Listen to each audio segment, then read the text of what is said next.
to get started.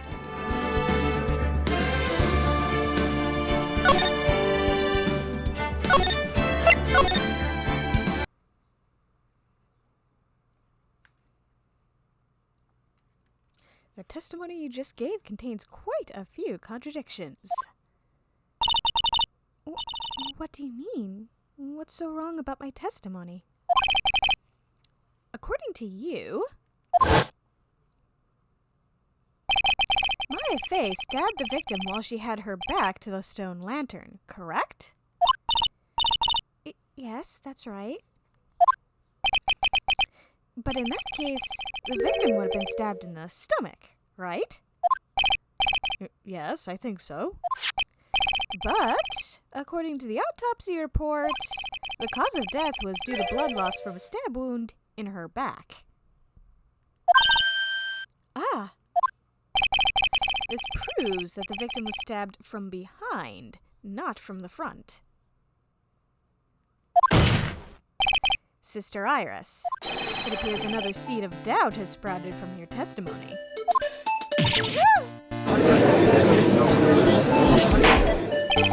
What?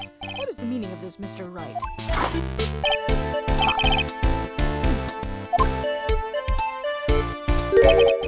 People are like books. We've all got a front and a back. You get my drift? Is that all you have to say? I can also say that darkness loves to play with the human mind.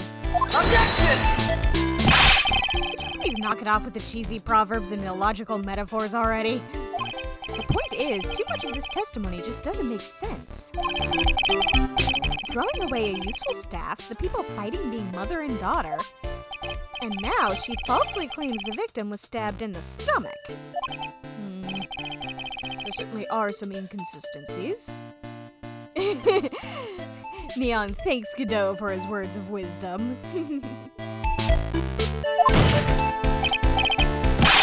Well, Iris, how about it? Well, it's just... If you ask me, you're just being too naive about the whole thing. What do you mean?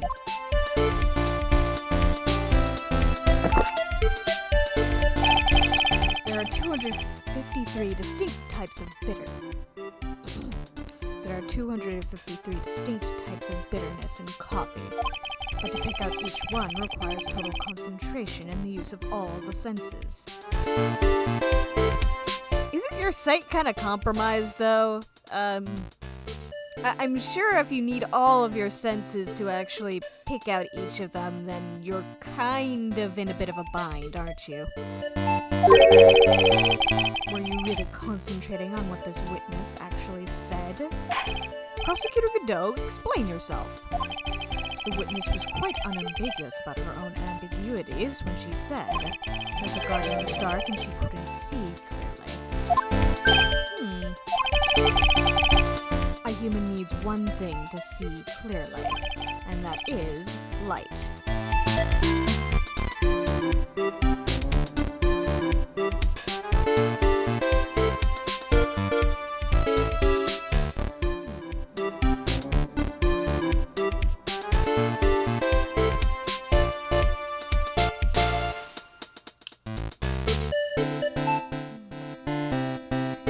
Just noting down that that's also that I also see another inconsistency in her testimony. Light. By the way, did you know? Hazakura has a rule that on nights when an acolyte is at the inner temple training, the stone lantern in the garden must be kept lit. I did wonder what that stone lantern was there for. Well, if that's true, shouldn't the witness have been able to see the crime more clearly? Normally, yes, Your Honor, but according to the head nun, Sister Bikini, on the night of the crime, it was impossible to light that stone lantern. Impossible? It hadn't been used in a long time, and the wick was no good. In other words, it had to have been nearly pitch black in the garden that night. I call shenanigans. There could have been a faint light coming from the training hall, but that's all. Most enlightening. Actually, do I have any way of proving? No.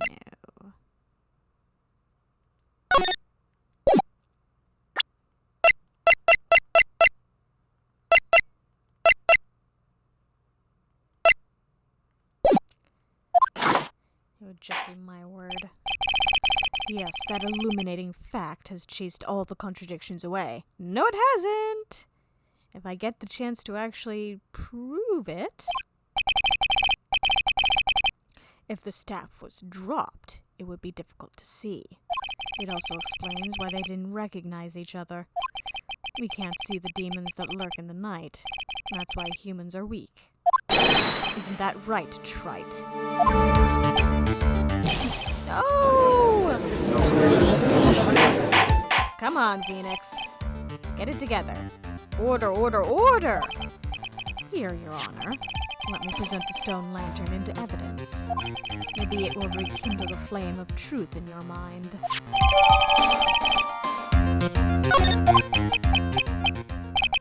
Why is the judge just sitting there with that look on his face?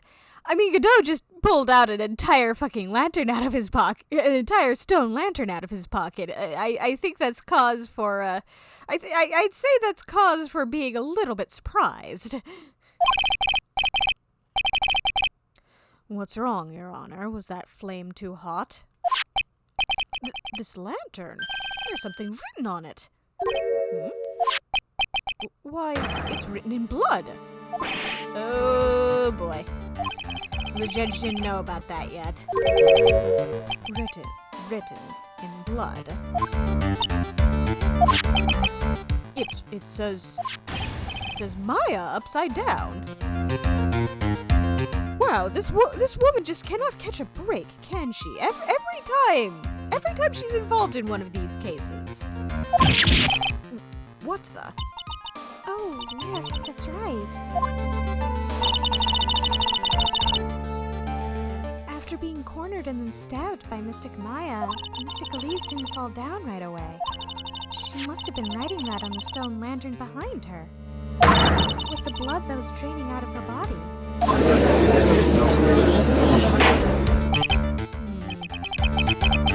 It certainly looks that way. Objection!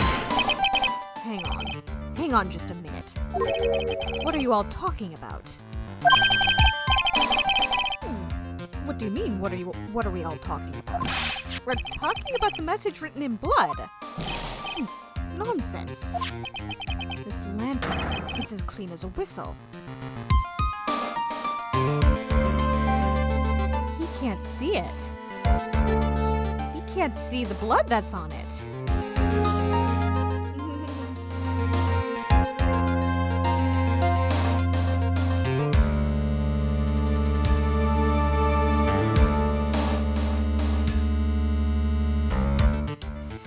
Man, I did not think that would actually come up again. Neon says, darn red lenses. Yeah, the red lenses must be really fucking with him right now. Could it be he can't see the bloody writing at all? Now that I think of it, he did say something to me yesterday. My eyesight is pretty messed up. Even with these huge goggles on my head, I still can't see everything. So that's what he meant by that. In any case, this is obviously an important clue. We now know that the crime scene was dark, and that the victim scrawled this message on the stone lantern. Well, Mr. Godot, anything further? Mr. Godot? Okay then, let's move on. Godot is literally shaking, and somehow I don't think it's from caffeine overdose. Are you sure about that? I mean, I'm pretty sure it's not helping. I believe it has now been established that Miss Donim was killed by Maya Fey. That's just wrong. Now it's time to turn our attention to you. Yes, sir. After the victim died, you did something, didn't you? Let's hear it. We're all ears.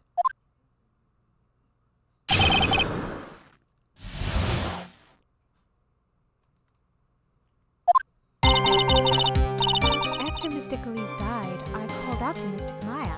I thought it was my duty to protect the future master of the Korean tradition. So I removed the body from the inner temple by myself. I dragged it behind me all the way across Dusky Bridge. Then I used the snowmobile to carry it back to Hazakura Temple and...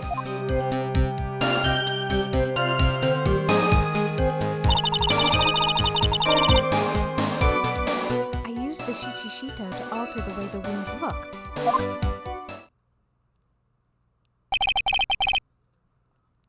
So you moved the body? Yes, I was raised at Hazakura Temple. I owe a great deal of thanks to the Fae clan. But even so, I never imagined that Elise Donim was actually Misty Fae. I've committed a terrible sin. A terrible trick of fate. I believe you're looking for a twist of fate, Your Honor. No, trick of fate works too. Fate's a tricky bastard sometimes. I intended to return to the inner temple after taking care of the body, but... You were spotted by the head nun, correct? Yes, and that's why I couldn't go back. Your story makes sense, I suppose. Mr. Wright, go ahead with your cross-examination. Yes, Your Honor.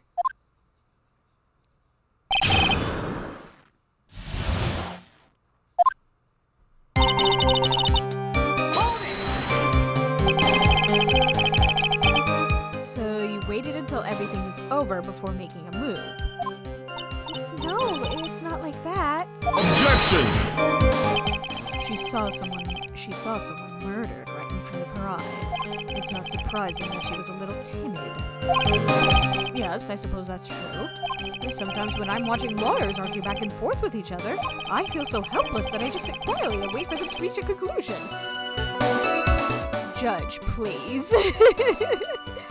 Then again, considering what some of these judges are, what some of these lawyers are like, I can't say I blame him entirely. Isn't it your job as the judge to mediate the argument? It wasn't until Mystic Maya saw me that it finally dawned on her what she had done. Hold it!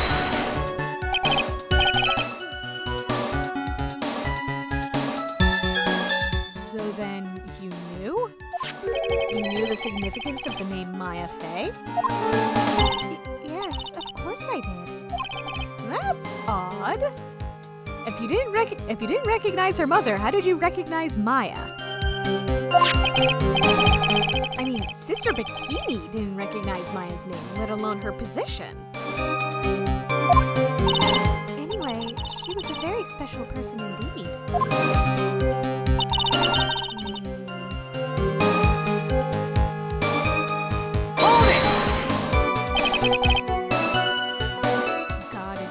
It just hit me that Iris shouldn't have recognized her own cousin. She didn't recognize her aunt. And of course she didn't recognize her little sister. I mean, she has no reason to recognize her. But yeah, she didn't recognize her own aunt. How does she recognize her own cousin? Why did you do that? I didn't want Mystic Maya to be suspected in any way. I thought the best thing would be to remove the body from the crime scene. You moved her body all by yourself? Yes, I did. It would have been impossible if it wasn't for the snow. The snow, huh? Hold it! It's pretty amazing you can make it all the way across. That's a rickety old bridge. It looks worse than it is. It's surprisingly sturdy despite its age. Well, it was surprisingly sturdy. It's like they say, idiots are too stupid to catch even a simple cold. But there's one other thing that bothers me. Why not just throw the body into the Eagle River? It would have been much easier than dragging it all the way to Hazakura Temple. I thought that it would still cast too much suspicion on Mystic Maya. That's why I tried to take the body as far away as possible. Ha, makes perfect sense to me. Well, I mean, it would be even harder to prove if there's no body at all. For the time being. Ah, good. Good, he has some sense. Anyway, what did you do after you crossed the bridge?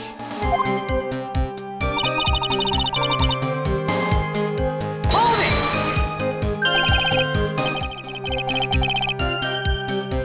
The snowmobile? I knew that would show up sooner or later. Yes, I had the key. I used the snowmobile to travel from Hazakura Temple to Dusky Bridge. This is the part that was in question the other day. Should I ask for more details?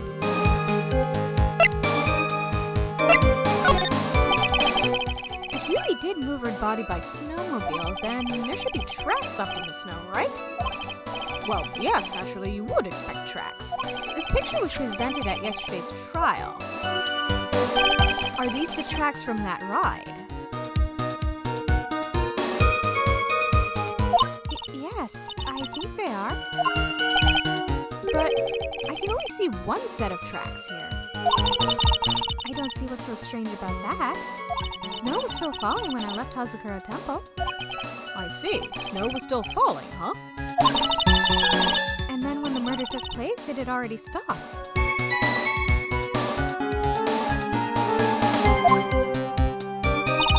That's why there are such fresh-looking tracks. How about it, Mr. Wright? What do you think about this testimony? When the murder took place, the snow had already stopped. That doesn't make sense if you stack it up against the other evidence. Your Honor, I'd like the statement I was just made added to the testimony. But does it have something to do with the case? All will be made clear if you allow her statement to be added to the record. Ha, this should be fun. Let's get this snow business cleared up, shall we? Yes, sir. By the time the murder took place, the snow had already stopped. Hold it! And there have been a lot of contradictions in your testimony so far. This time, are you sure it's all true? Yes, I am. When the murder happened, the snow had already stopped. According to you, that's why the snowmobile tracks were so clear. That's right, I'm certain of it. I think I've trapped her this time. I see how you think. Snow, huh? What is going on here? If the snow really had stopped by the time of the murder, it would mean there's a bigger hole in her story than that movie The Great Revelations. What? Oh, that's a Matrix reference, isn't it? Ha! Well then, Mr. Trent, perhaps you'd like to share your theory with us. Let's see what's up your sleeve, or rather at the end of your index finger. I don't want to believe it, but I don't think my logic is failing me. Iris is trying to pin the murder on Maya. But why would she want to do that? There's only one reason I can think of.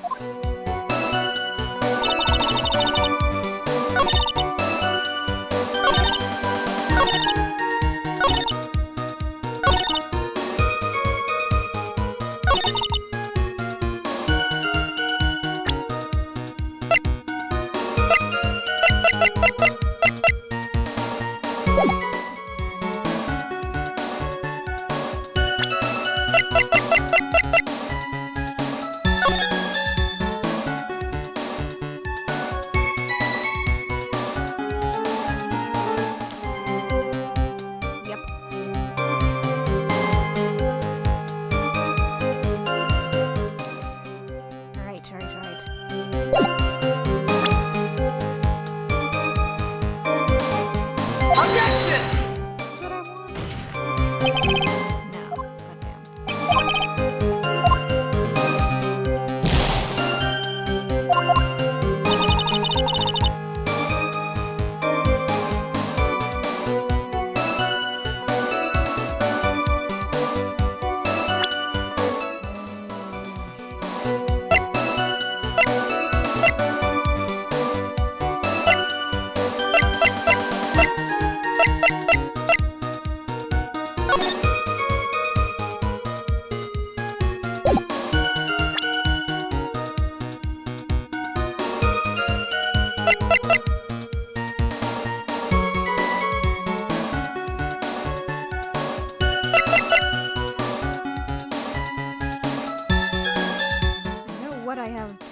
I know what the problem is. I don't know what the game wants me to.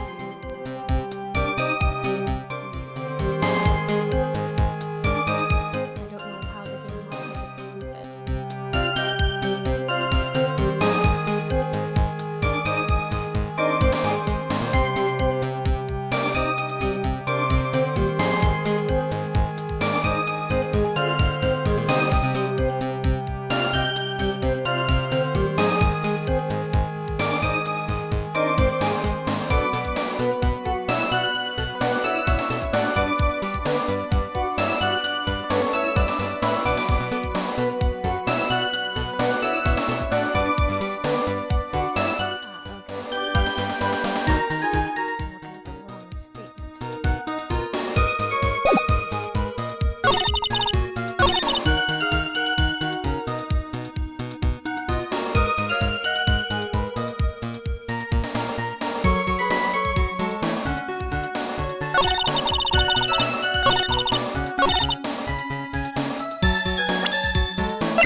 You claim that the snow had already stopped when the murder occurred.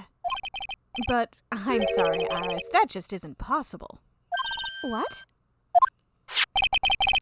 This is the weather data from the night of the murder. According to this, the snow didn't stop until 10:50 p.m. But you couldn't have crossed the Dusky Bridge at that time. Why do you say that? Because 5 minutes before the snow stopped, Dusky Bridge was struck by lightning and it caught on fire. What did you say? The bridge, it was on fire? This also implies that Iris did not see the bridge catch on fire. She did not see the bridge at any point, did she? You don't mean to say you didn't know about it.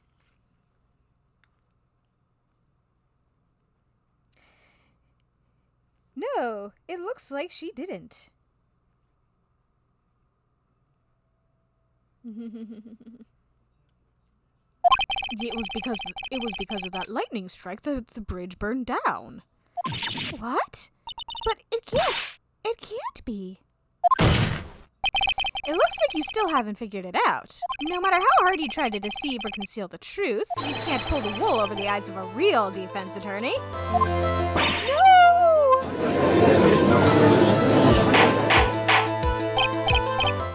Order. The bridge was already on fire when the incident took place. That's right, the inner temple was already totally cut off from the outside world. There's no way you could have crossed the bridge, body or no body. Witness, even my patience has its limits. Any further lying, and I will find you in contempt of court. Do you have anything to say for yourself? Objection! The only person here that is truly contemptible is you. Old man. Me? How dare you? Whether this witness lied or not doesn't mean squat right now. Squat? Godot, you do remember that lying on the stand is perjury, right? Like that's an actual crime you can be hit with. Then again, considering all the times people have lied on the stand in this series, the important thing. important thing now is to find out the truth, isn't that right? Yes, of course, but whether it was snowing or not snowing, or whether the bridge was burning or not, there are two facts that can't be disputed. First, the body of Elise Donin was discovered in the Hazakura Temple courtyard. And second, the head nun, Sister Bikini, witnessed Iris desecrating Elise Donin's body. It makes a good point on both accounts. That's right, I'm not lying. What are you claiming this time? I wasn't myself at all that night, so my memory is still somewhat hazy. You weren't yourself, you say? Objection! You stood at that witness stand and testified this entire time. Are you telling us now that your memory of that night is hazy? Objection! It is only human to err. If you're so perfect, Wright, maybe you can explain this for the court. What is it? When the murder happened, the bridge had already burnt down. But somehow the body traveled across the bridge and was found in the temple courtyard. Perhaps you have some kind of perfect explanation for this little magic trick. Ugh! Well, not exactly, no. I know there must be some other way she got across that burnt-out bridge. But unless I can somehow demonstrate it, we'll never know the truth. It looks like the defense is not prepared to offer a suitable explanation. You see what I mean? In other words, you're in no position to suggest that this latest testimony isn't the truth. Ack! All right then, witness, let's hear your testimony once more. About what, Your Honor? You've admitted that you moved the victim's body. Nevertheless, your prior testimony contained a rather large inconsistency. Please add an explanation for that to your testimony. Yes, Your Honor. Will this be her final testimony? Final battle. Other than walking over the bridge, there's no way to move the body. So I must have just gotten confused, I guess. Was the snow still falling or had it stopped? Does it really matter that much? I mean, it kinda does. Because if the snow had still been falling, then the tracks wouldn't have been, the snowmobile tracks wouldn't be so clear. Or are you saying that there's a way to cross a burning bridge?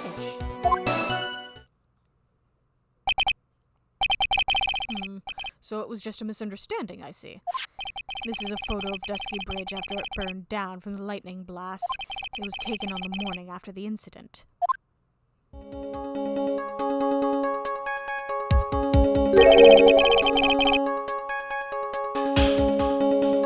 It certainly was burned to a crisp, and one of the suspension wires even snapped. It's amazing the whole bridge didn't fall.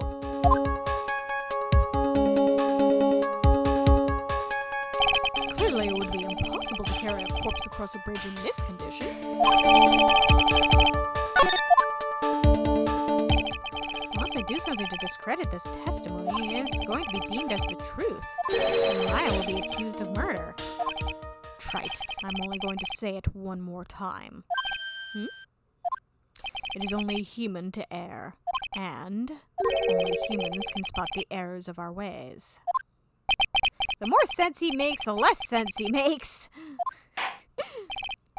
All right, Mr. Wright, please begin your final cross-examination.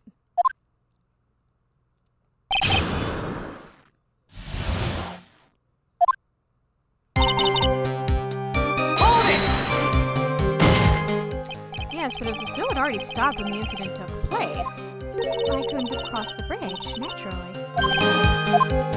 But I think it's just like Mr. Godot said, the body did make it across somehow. So I must have just gotten confused, I guess.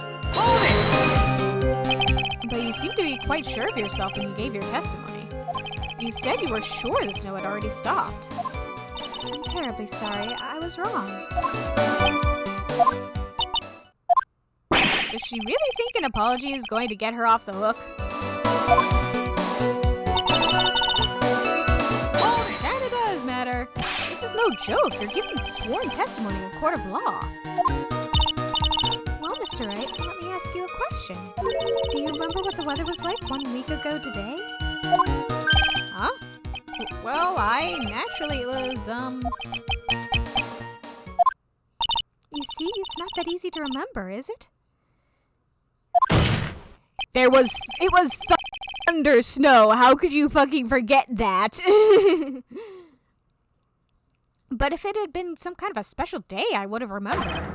For example, it was pouring rain on the day of my elementary school graduation. Objection! No one wants to hear about your childhood traumas, Trite. It wasn't a traumatic experience. It was just kind of miserable. What? By the time the murder took place, the snow had already stopped. If you insist on obsessing over that one statement, let's see the proof. Show some evidence that the body somehow crossed the bridge while it was on fire.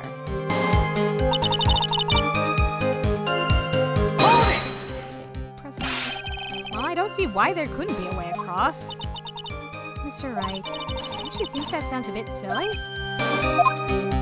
A dead body crossing a burning bridge. Did anyone actually witness such a thing?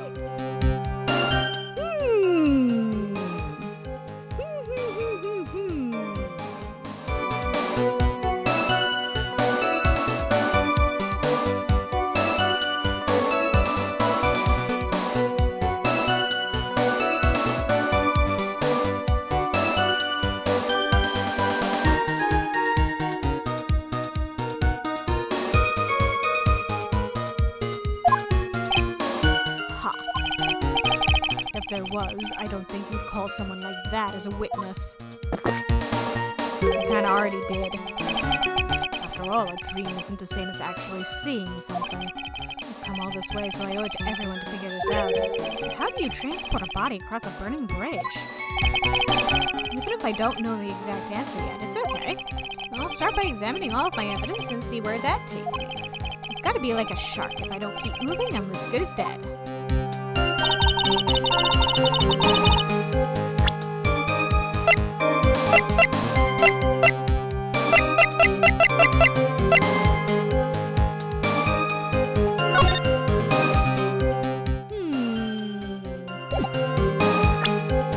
Objection! A dead body flying over a burning bridge. I wouldn't exactly rule out the possibility. What? Ha. You're saying it's possible? Don't make me laugh. The only thing that's possible about your claim is that it's been pulled out of thin air. I don't know about that. In any case, we have a witness who did see it happen. Preposterous!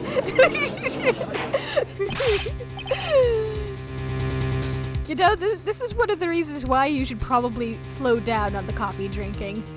So that you don't end up doing a spit take and trying to speak at the same time. Neon says, nope, I didn't pull it out of thin air. I pulled it out of my pocket. Who is it? Who is this witness? I can't chicken out here. I've got to keep on the attack and go, go, go. Miss Elise Doneen's brilliant and highly gifted apprentice, Laurice Doneen. Brilliant? Highly gifted. Apprentice? Remember, I know it's a bit of a stretch, but roll with it. Remember what he said in his testimony. That night he was at the Mountain Shack, Heavenly Hall, and that's when he witnessed the event. I think you've all seen this sketch before. It's an exact drawing of what he witnessed that night. Are you serious? Today is not April Fool's Day, is it? Mr. Wright, are you seriously claiming that the victim flew through the air? And you're using this pathetic scribble to support your argument. Uh-oh. The judge looks like he's about to blow a gasket. Ha. Well, Trite, there's nowhere for you to hide now. Other than looking like it was drawn by a 6-year-old, does this sketch prove anything? That sketch is way better than anything a 6-year-old would come up with. Like, honestly, 6 years old, you're still in the abstract phase. Yes, I'm pretty sure it does, and I'm going to prove it. Listen, I know your tricks. You're trying to turn this whole thing upside down. If you're so eager to turn this case upside down, why not start with this sketch? Upside down? Why did Godot say that? Alright then, let's hear the defense's theory. What exactly is this sketch trying to show? I don't think old Whiskerface is going to forgive any mistakes. Alright, Phoenix, look carefully and think it over. The sketch drawn by Laurie Stoneam is...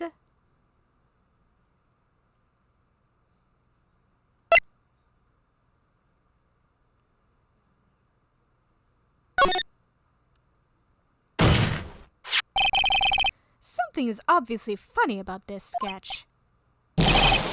I'm no art critic, but even I can see that. No, that's not what I mean, Your Honor. Laurie Stoneam stated it over and over that this sketch was exactly as he saw it. However, if we're to believe his testimony, then the sketch contradicts reality as we know it. It contradicts reality?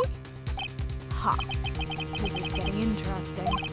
Looks like you're back to that finger-pointing thing again. Okay, Shrike, so what exactly contradicts reality as we know it?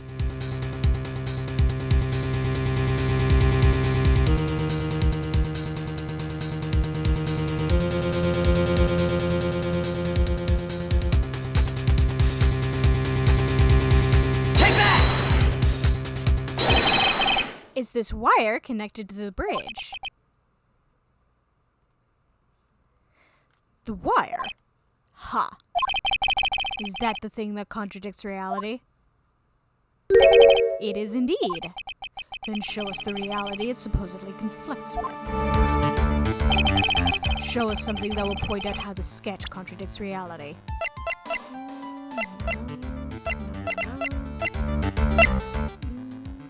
No.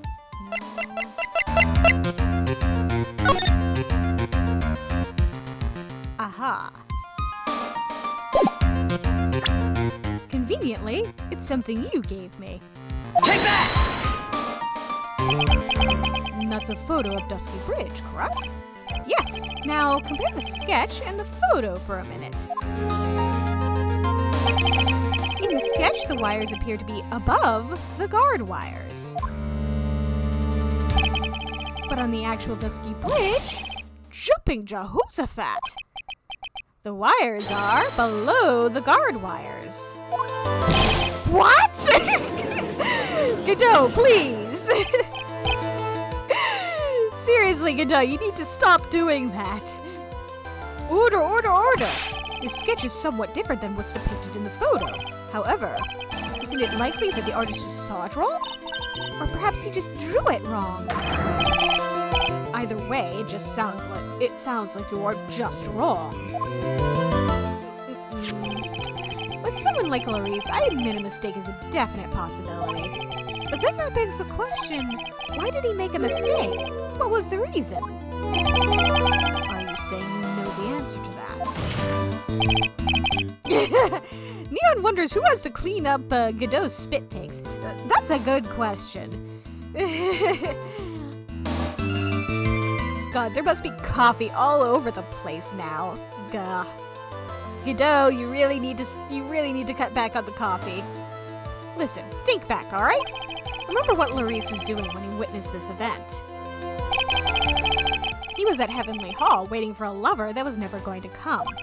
He waited, and finally he laid down. But then, lightning shoots from the sky and sets the bridge aflame.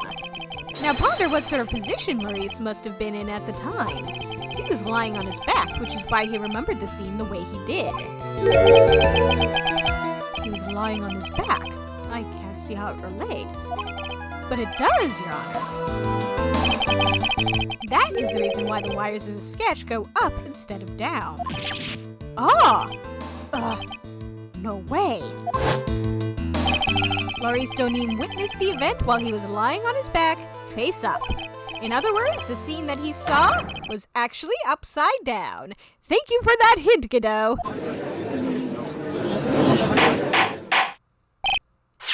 So then, this sketch should actually... I think you finally get it, Your Honor. The correct way to view Laurie Stoneim's sketch is like this. Haha!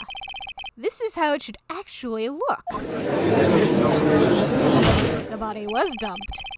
The victim's body wasn't flying above the bridge, it was actually swinging below. That's right, just like a pendulum. Ridiculous! That's 3 in a row! Godot, you need to stop that! Of all the things to say, a pendulum? The bridge was burning to a crisp, but there was no way to get across it. But if the body had been found at the inner temple, it would have caused problems. This is where the criminal decided to take a gamble. They used the burning bridge to get the body across to the other side, and a pendulum was the only way to get it done. Objection! Let's think about this for a minute, shall we? Dusky Bridge is about 20 yards long, which means it's about that far from the inner temple to the opposite cliff. Yes, that sounds right. In order to cover that distance with a pendulum, you'd need a rope at least 10 yards long. To get a rope that long, you have to plan ahead. The lightning strike that night can only have been an accident, so it doesn't make sense that the culprit would have prepared the rope beforehand. So then... they didn't have to get the rope ready. The rope was already right in front of them. What? I'm saying that it was just a matter of using what was already there.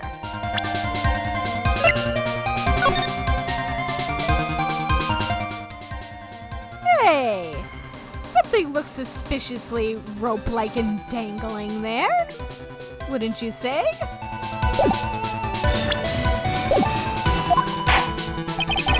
In that case, Mr. Wright, please give us an explanation to support your theory.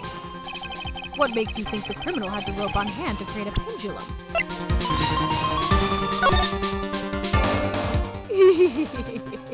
I was just looking at that. And the meaning of this is, if you want to know where the rope came from, Neon thinks I might be onto something. It's hanging right there in front of your glorious beard. Ah!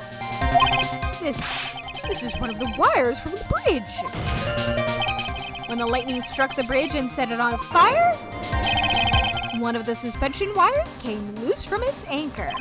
The criminal didn't have any time to waste, so they tied the wire around Elise Stoneim's body.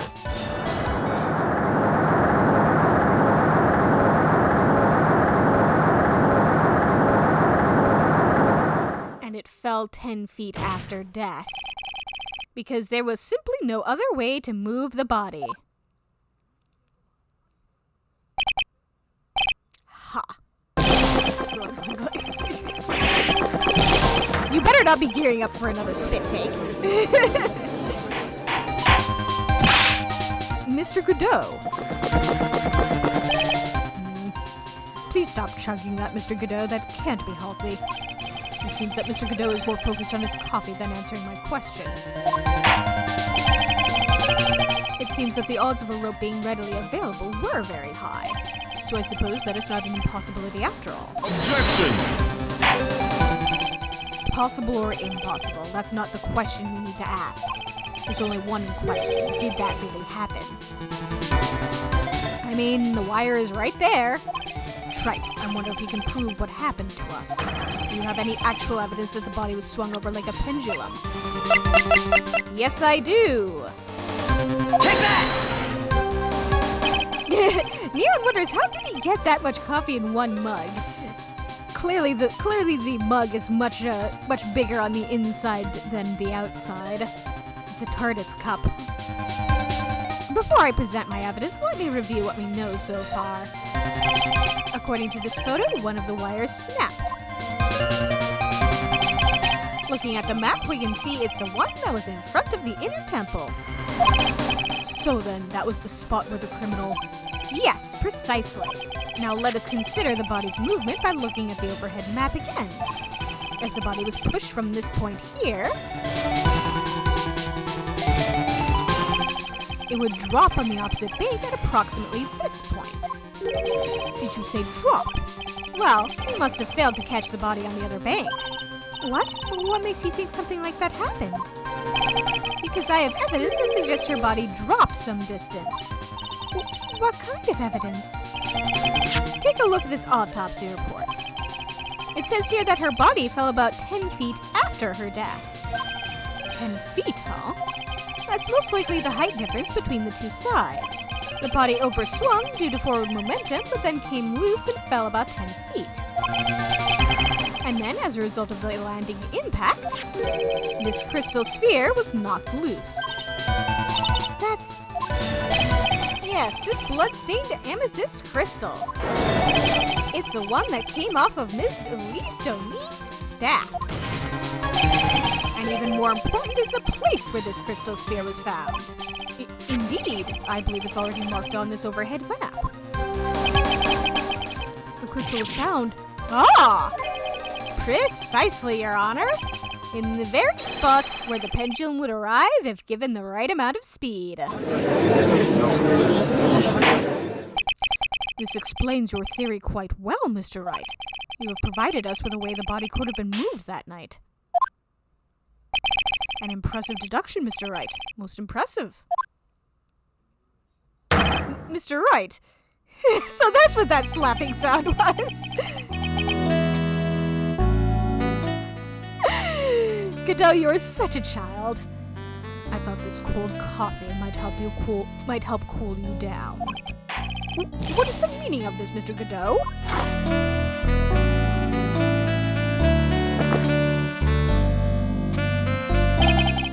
That was a dark and bitter guess that you made, Trite.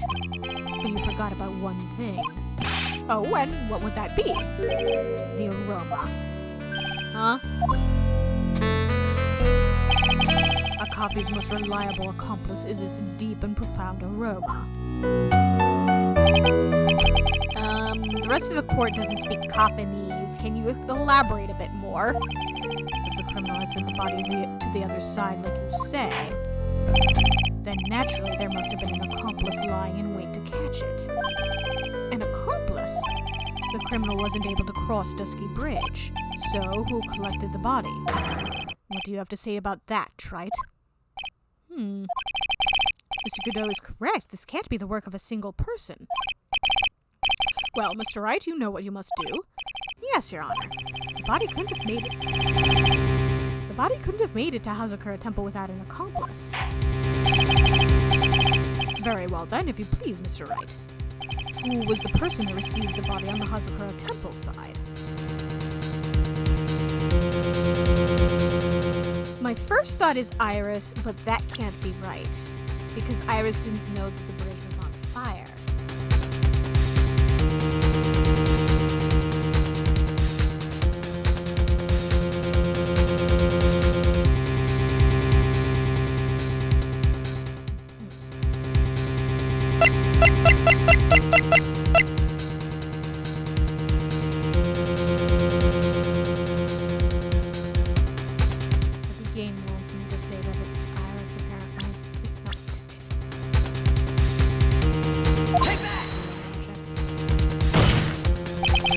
It can only be you, Sister Iris. Huh? But I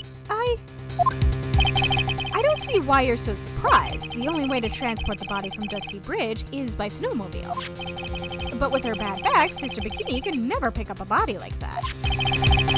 You're the only one that could have managed it. Objection!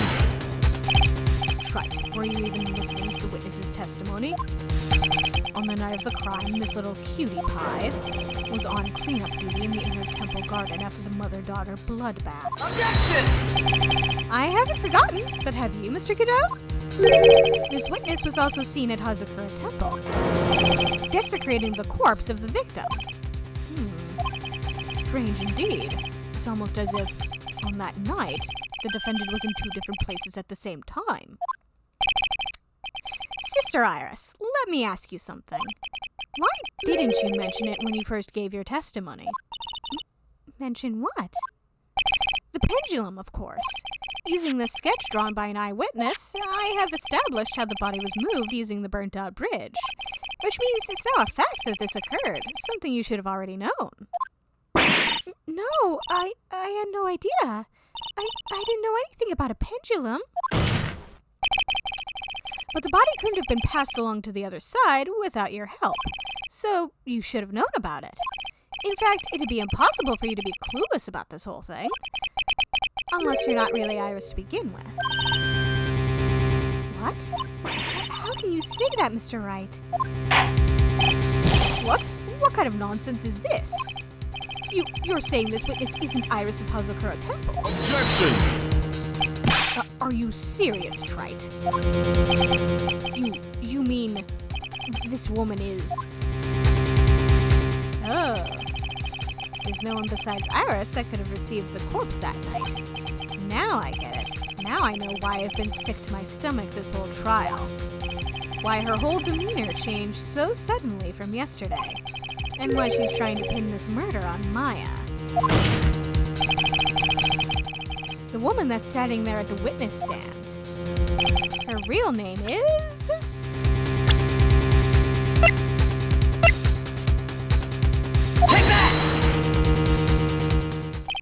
I never thought I'd have to utter your name again. Neon says, yeah, let's perform an exorcism in court. Hell yeah, time to get an exorcist in on this. Let alone see you. It's been a long time, Dahlia Hawthorne. Hawthorne? Sister Iris had a twin sister. And you're looking at her, Miss Dahlia Hawthorne. That name rings some bells. Distant bells, but bells nonetheless. Ha! It's just your imagination, Gramps.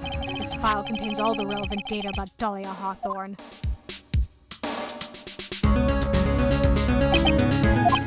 Oh yes, I remember now. In that case, 5 years ago. My name is Dahlia Hawthorne. I just want to say, it's an honor for me to be here in your noble presence. The honor is all mine! No, the honor is all mine! But according to this, Dahlia Hawthorne is already dead. It says her execution was carried out last month.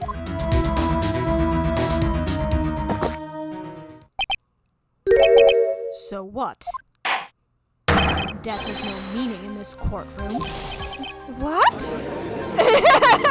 Thank you, Godot, for coming to my rescue here. Order, order, order! Wait a moment. How can you... My sister, she's already dead. What kind of... Objection! You of all people should already understand. After all, the blood of the master of the Korean channeling technique flows within that body. The Korean channeling technique. Now, where have I heard that? That's right. You're not Dahlia Hawthorne herself. You're the spirit of Dahlia, currently inhabiting the body of a spirit medium. Ah. What an exciting story. Exciting, but quite impossible. You're asking us to buy that Dahlia Hawthorne just happened to be channeled by someone on the very night of the murder to a temple where her twin sister Iris was. Well, if you're going to put things that way, then yes! Objection! We're supposed to believe a coincidence like that just happens? What makes you think it's a coincidence? Objection!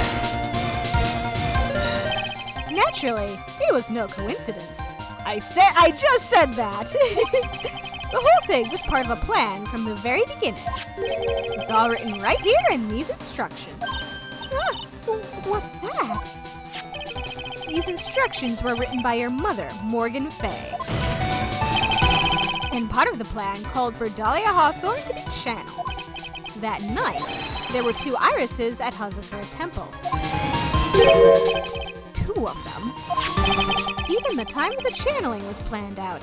As soon as you hear the lights out bell, in other words, 10 p.m. However, Iris was seen before dinner time. That means the Iris that was at dinner was the real Iris. And the Iris who gave me this hood in the main hall was also the real Iris. Meaning that the Iris Sister Bikini saw at the inner temple was someone else dressed as her, namely one Dahlia Hawthorne. Objection! Do you even know what you're saying, Trite? This whole channeling the spirit of Dahlia Hawthorne business. Yes, it's true that you found plans that talk about it. However, there's one thing that's perfectly clear. The witness currently standing in the witness stand is the real Iris. What?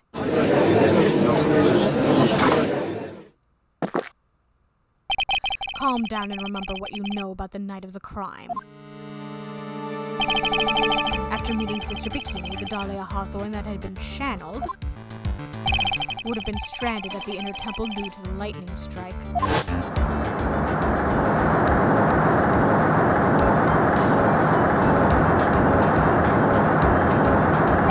It was later that the body was moved by pendulum. That's right. Naturally, that would mean that the Iris that received the body was the real Iris. Are you with me so far? Yes. After being notified of what happened, the police came to Hazakura Temple's main hall. There they found Iris in her room and arrested her. And ever since, she's been under police supervision at the detention center. No, she hasn't. No, she has not. Yes, I suppose you can't deny any of that. Yes, you can. There was one moment where she could have gotten away. And now I think I realize she did.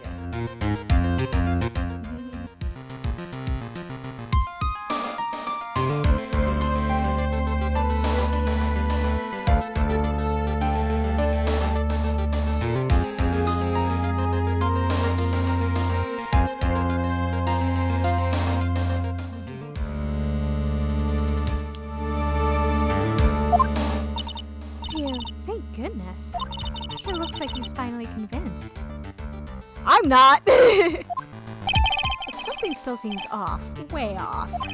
I'm still not convinced that the Iris here is the same one from the other night. Ha. I suppose you're about to say something really ridiculous? Right, please state the right thing. Like the real Iris and the spirit of Dahlia somehow switched places. Switched places? Yes, that's exactly what I want to say.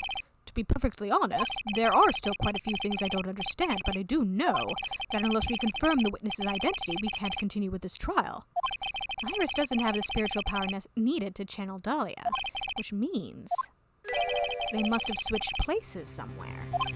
Well, Mr. Wright, since the time she was arrested at Hazakura Temple, have there been any chances for Iris to switch places with Dahlia Hawthorne? There was one. Your Honor, I think there might have been one chance. Oh, explain yourself. Yesterday, for a few minutes, Iris's whereabouts were unknown. Unknown? What do you mean? What I mean is, there was a span of time in which Iris was able to move about freely unsupervised. Well, who was it? Who would give a murder suspect time to move about freely like that? I'm sorry, I know you didn't mean to. It wasn't your fault. The person who gave Iris the chance to freely move about was...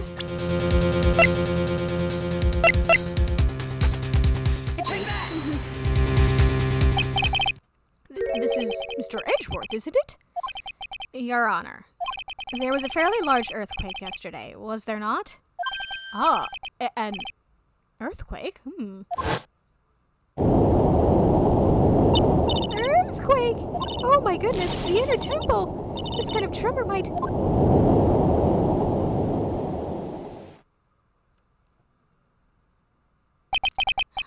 How could I have... She fled. She escaped. We went to the inner temple right away. And it's true. Iris was already there. However, they had already switched places by that point in time. When I arrived at the training hall, I was met by none other than Dahlia Hawthorne.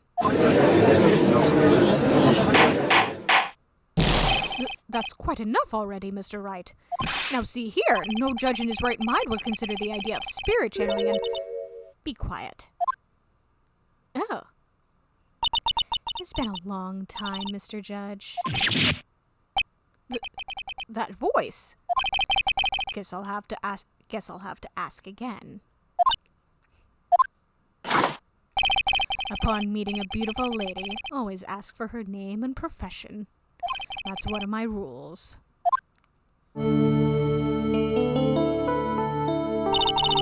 Dahlia Hawthorne, my current profession, permanently retired.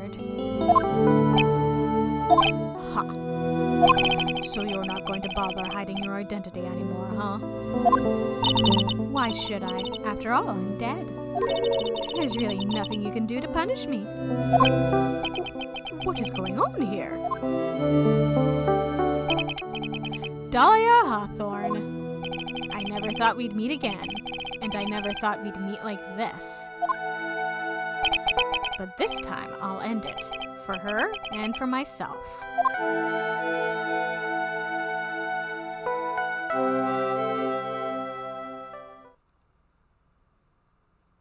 I think I see what's going on.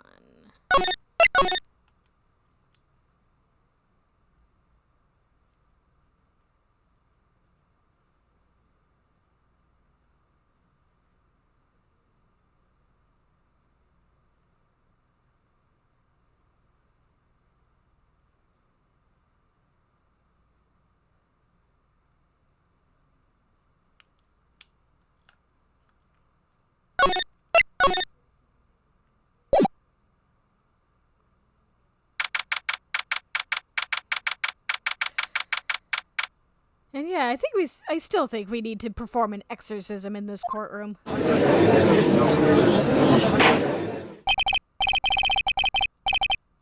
Now then, let's continue where we left off, shall we? Well, witness? Yes? How can I help you, Mr. Judge? Well, it seems that if we're to learn the truth, we'll need to hear your testimony. I have no problem with that. But when you've seen what I have, sometimes the truth is better left unknown. In any case, let's hear your testimony. Tell us about the plan that was carried out that night.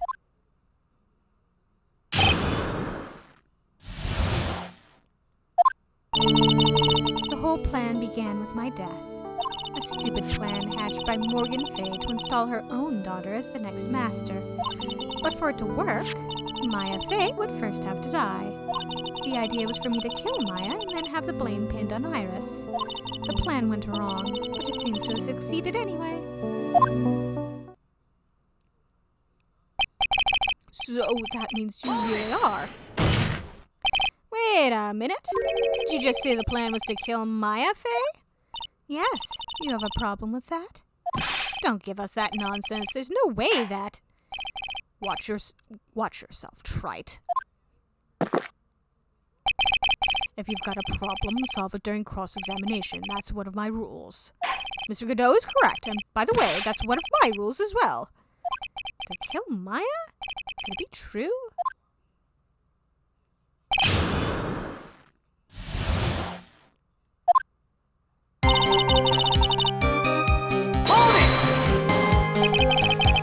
You were executed last month, correct?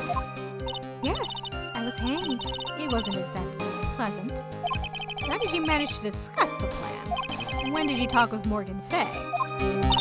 Last year, she was transferred to the same detention center as me.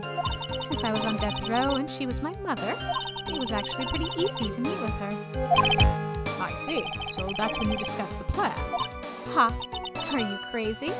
At first, that woman was planning to kill me as well, even though I'm her own daughter. All to make Pearl Fay the master of Crying? Right. Okay, yeah, so that would be why she wanted to frame Iris. Because if Iris was in jail, then, she wouldn't be able to take over as the next master. And Pearl would therefore be able to take it on. She's a cold, twisted woman. She thought she could finally regain her lost honor. The honor she lost when her younger sister, Misty, took her place as the master. Ever since that day, she's been working on this plan. A plan, huh?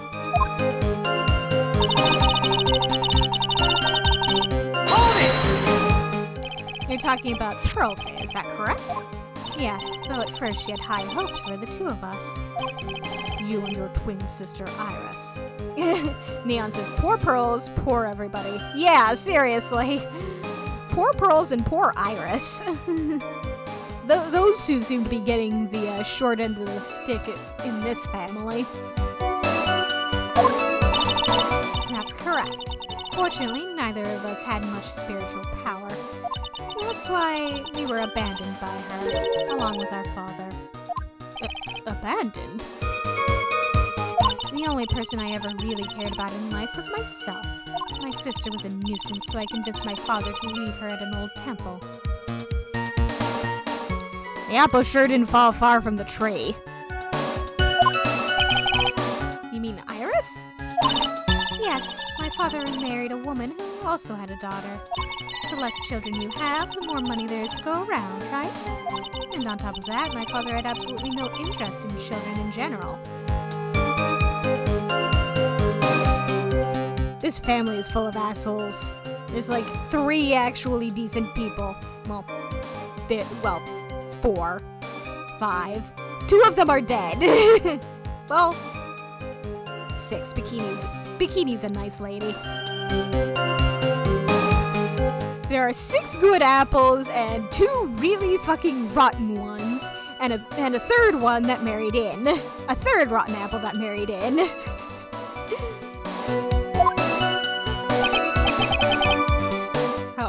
How horrible. The really horrible one was that woman, that bitter, vengeful woman. It was her stubbornness that gave birth to that child, Pearl Faye. She was born with an abundance of spiritual power, and unfortunately for her, Morgan Faye heaped all of her broken hopes and dreams onto that poor child's back. You sound like you actually have sympathy for her. All because of her pathetic dreams of having her bloodline become the main family. Hold it! Maya would have to die, but why? For our bloodline to succeed as the main family, thus making Pearl the new master, the remaining descendants of the current master had to be taken care of. Objection! But Pearls would never agree to a plan like that. She adores Maya. How sad. You still don't get it, do you?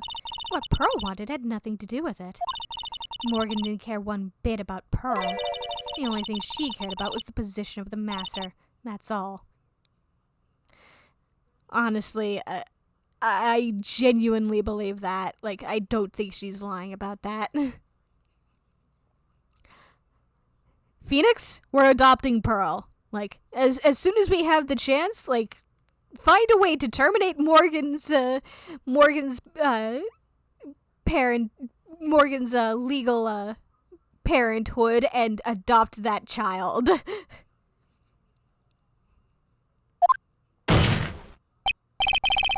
That's ridiculous. She was willing to sacrifice anything and anyone to achieve her goal. Again, apple, tree, not very far. The life of her daughter, and naturally the life of Maya Faye as well.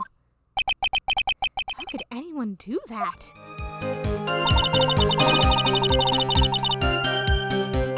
The idea was for me to kill Maya and then have the blame pinned on Iris. Goddamn. You were going to kill Maya. Pearl didn't need to know anything about it. All she had to do was follow the instructions in the letter and channel me. Then I would have simply used her body and finished the job.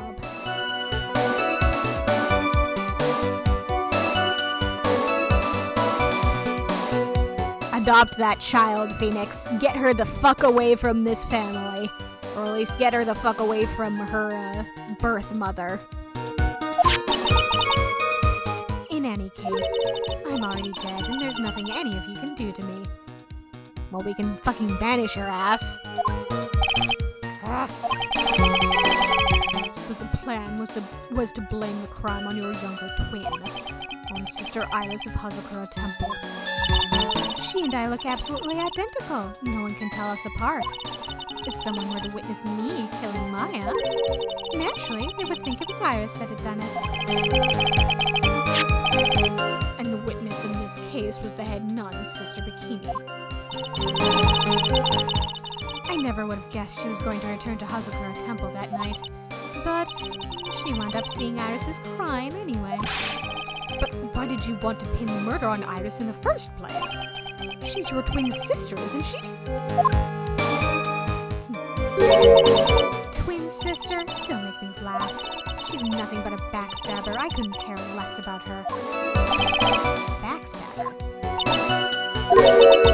You just don't understand. You never will. Anyway.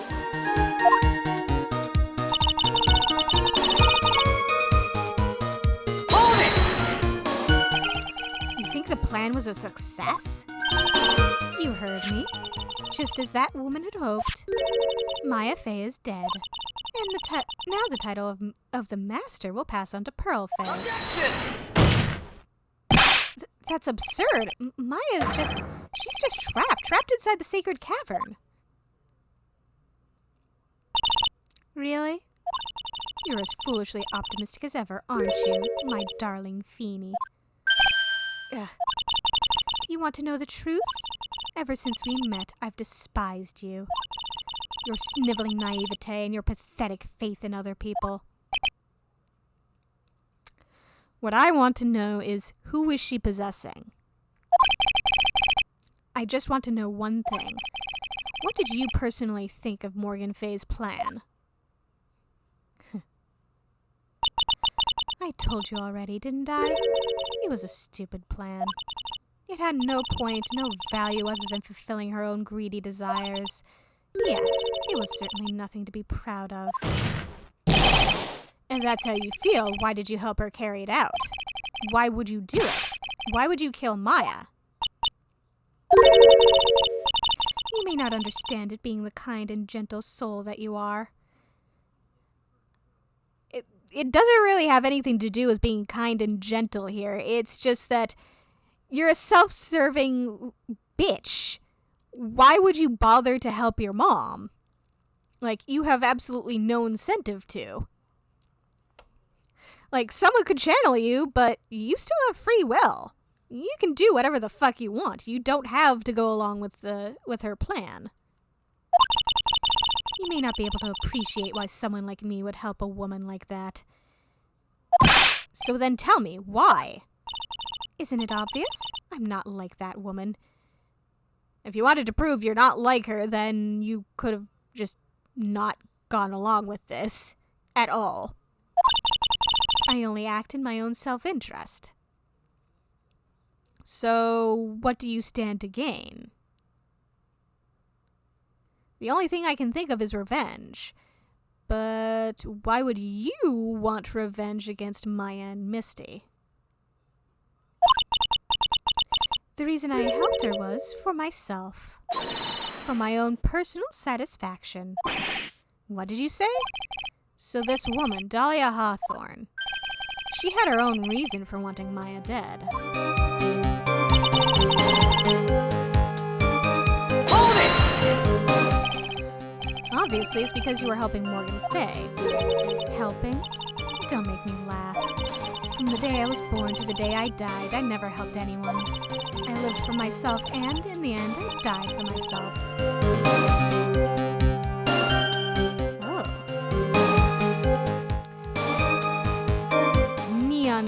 Neon points out that maybe Maya and Missy were collateral to get back at Phoenix. Yeah, because Morgan probably would have mentioned that Maya was hanging out with Phoenix. And if Morgan didn't point out that they were pretty close, then Dahlia probably could have drawn that conclusion herself.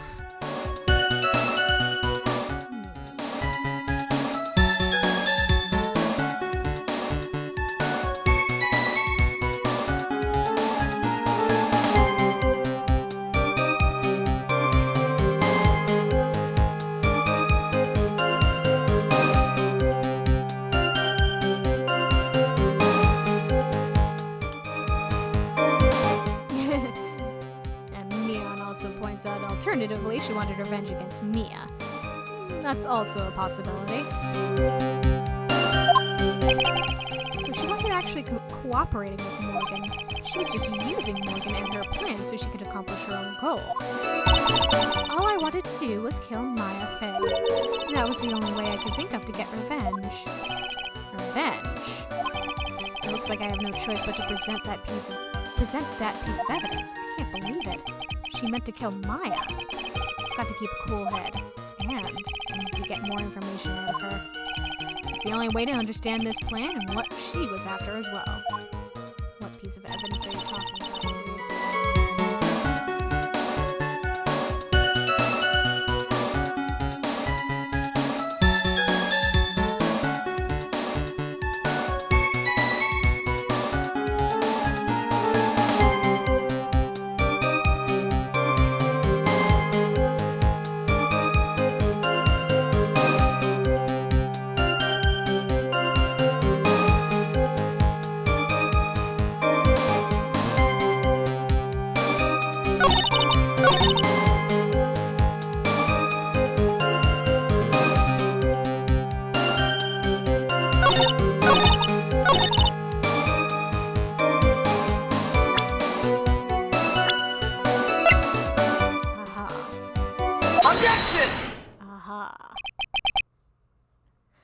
Could it be that your actual goal had nothing to do with Maya Fey herself? As I said, none of you have the power to punish me anymore, because I'm already dead. Well, I had the same problem, you see.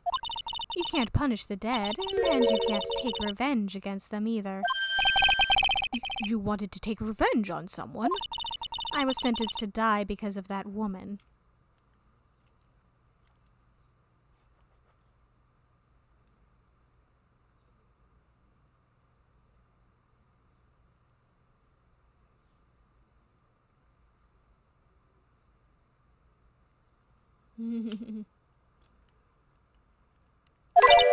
Mia Fey.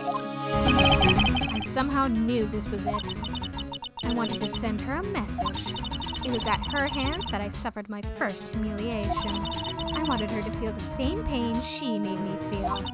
Sadly, when I realized revenge was impossible, I gave up. And the reason it was impossible was it perhaps because Mia Fey had already died. Yes, and I realized there's only one way to take revenge against the dead.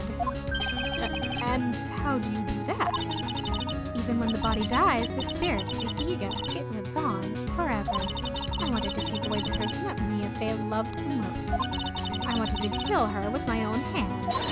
That would be the one and only way I could take my revenge against Mia Fey. That was the reason I helped out with that woman's plans. Just for that? For that, you would kill Maya?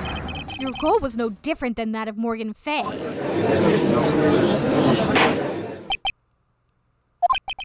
As they say, the apple doesn't fall far from the tree. That's what I keep saying! What a cruel plan. Cruel, cold, and heartless. Don't waste your time preaching to the dead. I've already told you, there's not a thing you can do to me. Grr. Well, there's nothing that we can do to you, but, hey, Mia, you been listening to all this? That night. At about 9:30 p.m., I materialized into this world. I quickly pinned my hair up and put on a demon warding hood. Then I picked up the staff that was left by my side and left Hazakura Temple. I picked up the staff that was by my side and left Hazakura Temple.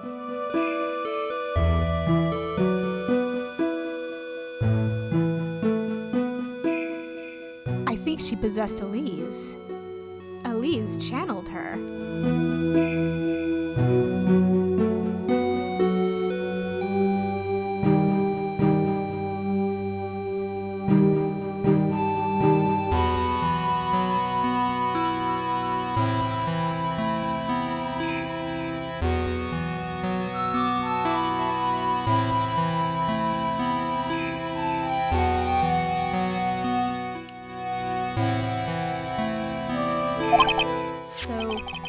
was Elise Donim who channeled her after all. That is exactly what I thought. And Neon points out that's why Pearl couldn't contact her. Yep! Elise had already channeled her. That ridiculous head nun never noticed a thing. She left Maya Fey at the inner temple and wobbled back, clutching her poor old back. What did you do then? That kid was easier to handle than I had hoped. I caught up with her in front of the stone lantern. Then I took out the dagger I got from the storeroom and... Oh. Uh-oh. So then you're saying you stabbed Maya? It's strange, but I don't have a clear memory of what happened after that. What does that mean, no clear memory? I don't know. I think I was stabbed. You were stabbed. At the last minute, Maya Fey must have stabbed me, I'm sure of it. Objection! That's not like her at all. Maya wouldn't stab a French fry with a plastic fork. Anyway, I suddenly lost consciousness. But before I did, I scrawled her name on the lantern. Just as I was passing out, I wrote Maya behind my back. I had hoped it would cast suspicion on her. I can't believe she was thinking of that until the bitter end. That's where my memory temporarily stops. It stops. So the murder had to have taken place at or after 10 p.m. because that's when the bell rang. So, trying to puzzle this out. 30 minutes to burn out.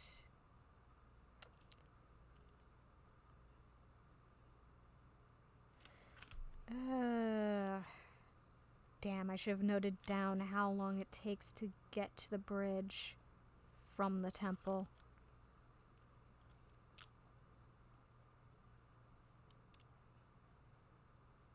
Ah, right, okay. No, so it takes about 15 minutes or so.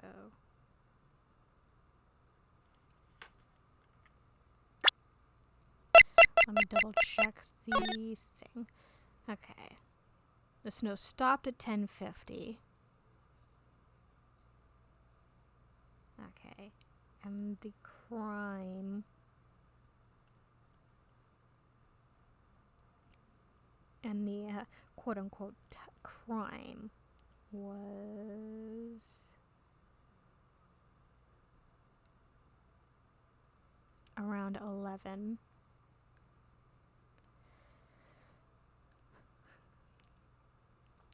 So yeah, it should be about like 15 minutes to get to the bridge, and then a few minutes, and then let's say like 5 minutes to get to the actual temple. 5 or 10 minutes to cross the bridge and get to the actual temple. So there we have it, about 10.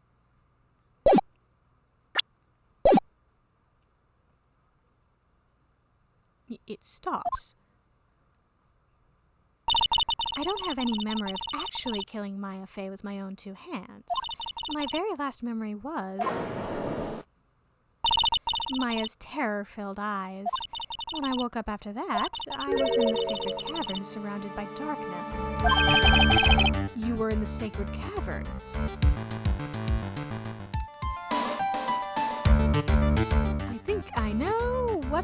I think I have an idea of what must have happened. The entrance was sealed with one of those trick locks. Somehow I had been trapped in there. But how did you wind up in there? I'd like to know that myself. Anyway, I was worried. I didn't know whether or not Maya Fey was dead, and I swore I wouldn't return to the underworld until I knew I had killed her myself. So you're an angry spirit. For a ghost, you're one tough cookie. I wanted to get out of there and make sure she was dead, but I couldn't do it. I couldn't get out. The trick lock stopped you, huh? I didn't know how to remove it. So then you're saying you were actually confined against your will inside this sacred cavern? Yes, I wanted to get rid of that annoying lock as soon as possible. But it wasn't easy. I kept getting interrupted while I was working on it. Interrupted? It was early in the morning, but someone came into the training hall. What? Who? Could it have been Maya? I don't think it was Maya. I thought the same thing, but I couldn't see. Why not? If someone had spotted me, I would have lost my chance to take revenge. So I made sure to hide myself well at the back of the sacred cavern.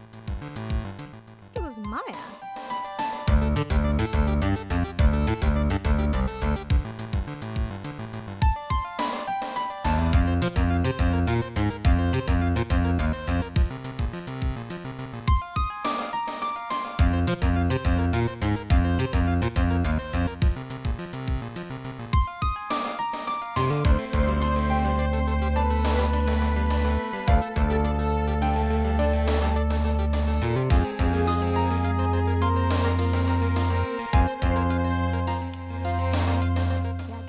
Explain my reasoning here. My reasoning that I just noted down. I think my theory is that what's going on here is that Dahlia is currently possessing Maya, and the person she heard coming to the sacred cavern was Pearl, because Pearl was also trapped on the inner temple side when the bridge burned down.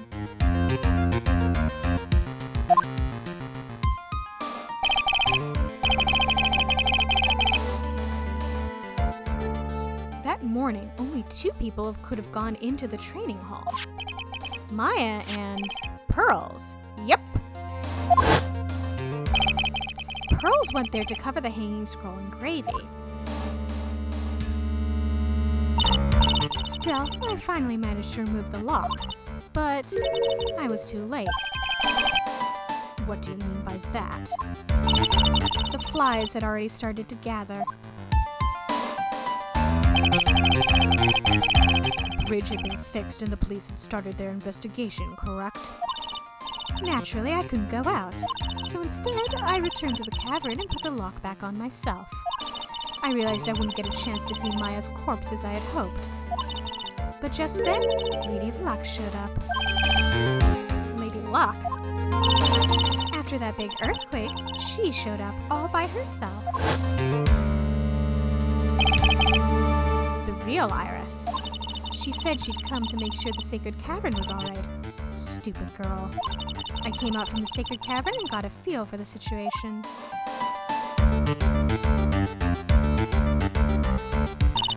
And I locked her away in my place. I knew it. I had finally learned exactly what had happened. It was then that I learned that the plan had actually succeeded. What do you mean your plan had succeeded? I had misunderstood one thing, you see. That night, the one that had summoned me, I had assumed that it was Pearl Fey. Well, of course you would have assumed that. It was written in the instructions. But I was wrong. The person that had actually called my spirit back was Misty Fey, the picture book author. What? I knew it! I knew it had to be Elise who channeled her. Well, that's really the only possibility, isn't it? Yes. After I lost consciousness in the garden, it was her body that was left lying there.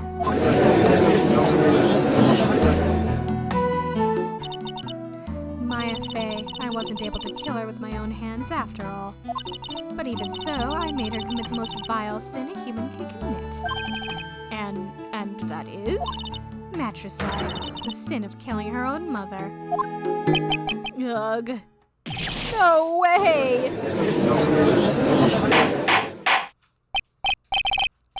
Order the court. What is the meaning of this? It's true that I was the one who attacked Maya Fey, but even so, the murderer who actually snuffed out Misty Fey's life was none other than your darling little Maya. Objection! Ridiculous! That's nonsense! Are you sure about that? Just think about it. There's even evidence supporting these facts, isn't there? What? What do you mean? What is this so-called evidence? The fact that Maya Fey has disappeared is evidence enough, isn't it? Oh, I don't think she's disappeared at all. Huh? The idea that she's still in the sacred cavern is just ridiculous. She wasn't able to escape from the inner temple, that much is obvious. In that case, there's only one place she could be. Yes, there is only one place she could be. Standing right in front of us, currently possessed. Where?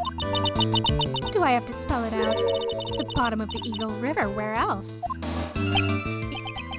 Eagle River? Maya Fey killed her long-lost mother. Can you imagine the guilt she must have felt when she realized that? That's why she threw herself into the Eagle River. Most bodies that wind up in there are lost forever.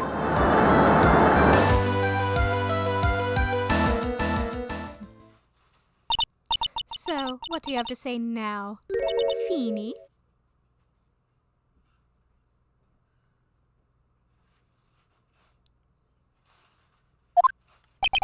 Ooh,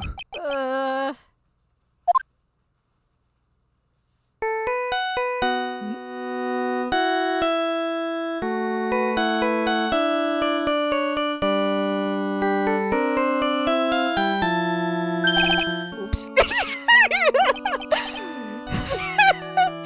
Godot, please. Oops. Sorry, that's my phone. What kind of ringtone is that? It's obviously his theme. Godot here. Okay, thanks. Was it something important? They just finished removing the locks from the sacred cavern.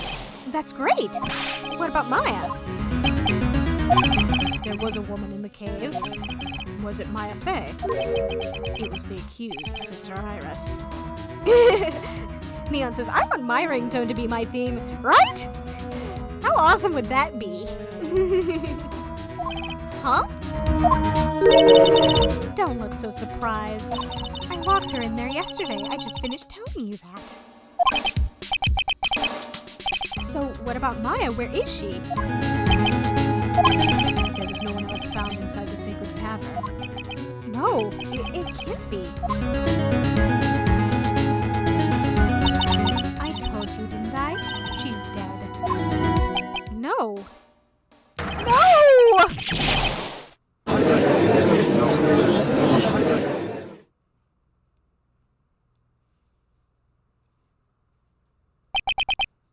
It seems that this case has come to an end. A tragic end.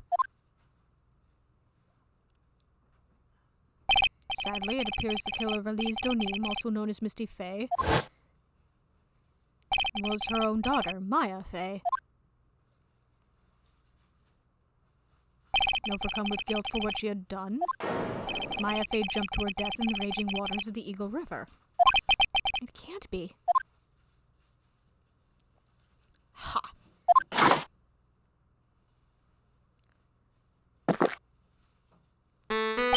Trite. Have you ever heard this one? Once you eliminate the impossible, whatever remains must be the truth. No matter how improbable it may seem. What is that supposed to mean, Prosecutor Godot? According to this witness, Maya Fey threw herself into the Eagle River. However, is that really the truth? Remember, this woman testified earlier that the bridge was already on fire when the murder was taking place in the garden, which means if Maya had thrown herself into the river, it must have been from the inner temple side, near the bridge. That's right, that's where she jumped from. But that's impossible. It's impossible to jump into the river from there. What? Don't get your panties all twisted up, Trite. Just relax and think through the whole thing again. So it's impossible. Maya couldn't have thrown herself into Eagle River. Well, Mr. Wright, Miss Hawthorne claims Miss Fay threw herself into the river from the inner temple side. Do you have any evidence that refutes this claim?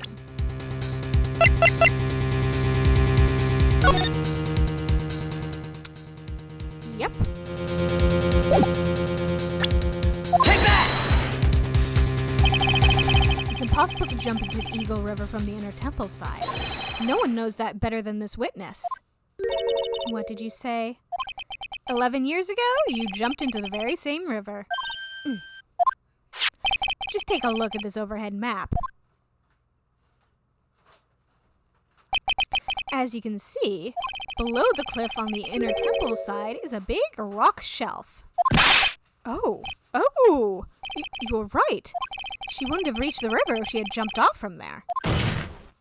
In other words, if she had jumped, we should be able to see her body in this photo. Ah! Ha, so you finally figured it out.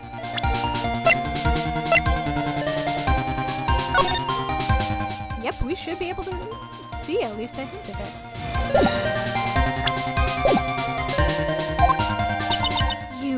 No!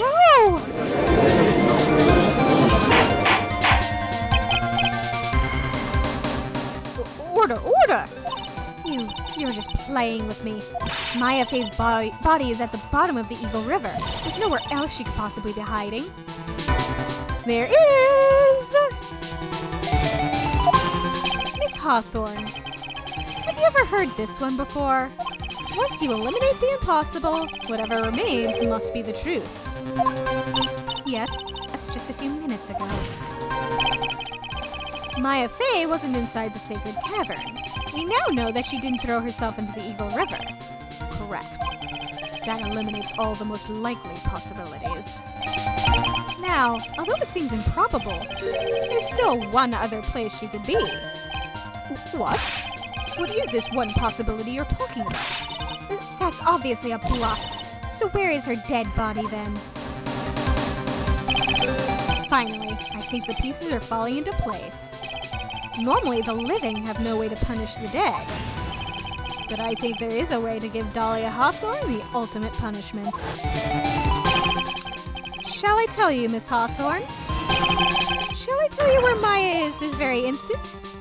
Maya Fay is in this very courtroom. There's only one possibility left. Namely, she's right here in this very courtroom. What? Maya Fay is here? You say she's here in my courtroom? Dahlia Hawthorne, I seem to recall that you said I had misunderstood one thing, you see. So what? But I think there's one more thing you misunderstood. What do you mean? Tell me something. At this very moment, who is channeling Dahlia Hawthorne? Why, that's obvious. It's Pearl Fay, that pathetic little sniveling runt. You're wrong. Pearl's tried, but she couldn't do it. I've never failed at channeling someone. This is the first time it's happened. Isn't there any explanation for why you couldn't channel a spirit? It could happen if someone else was already channeling the same spirit. Someone called me before Pearl did? But who?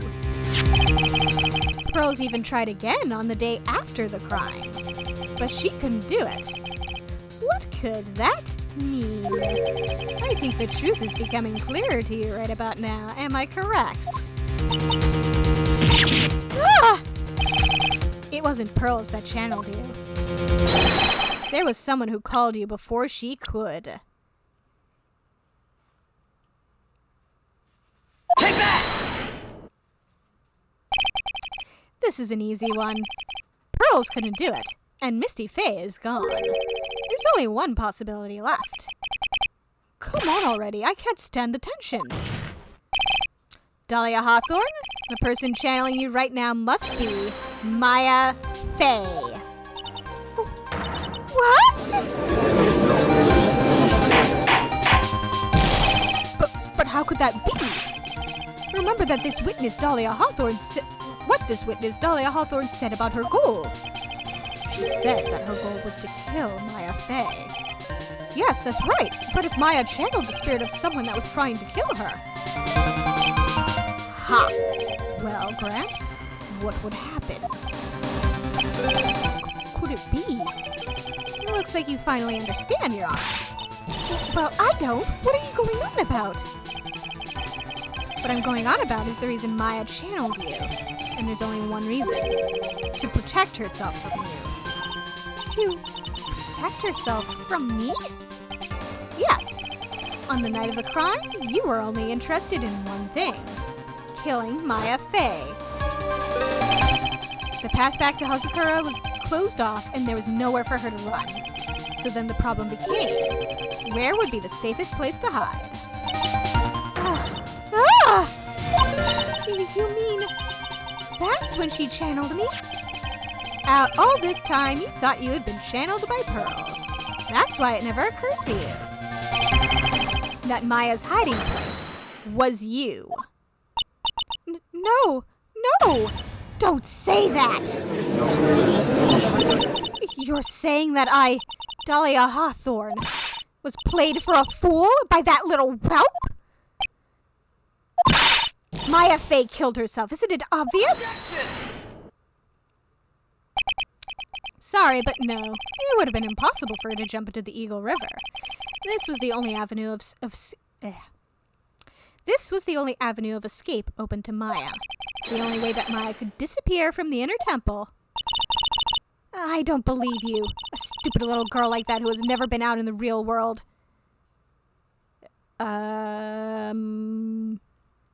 She's been palling around with me for the past couple of years. She's been to plenty of the real world. She could never have come up with a plan like that. Who could have ever given her such a brilliant idea? You underestimate her. Well, me, of course. Mia Faye. It's been a long time. I have to actually get back into her voice. It's been a long time, Dahlia Hawthorne.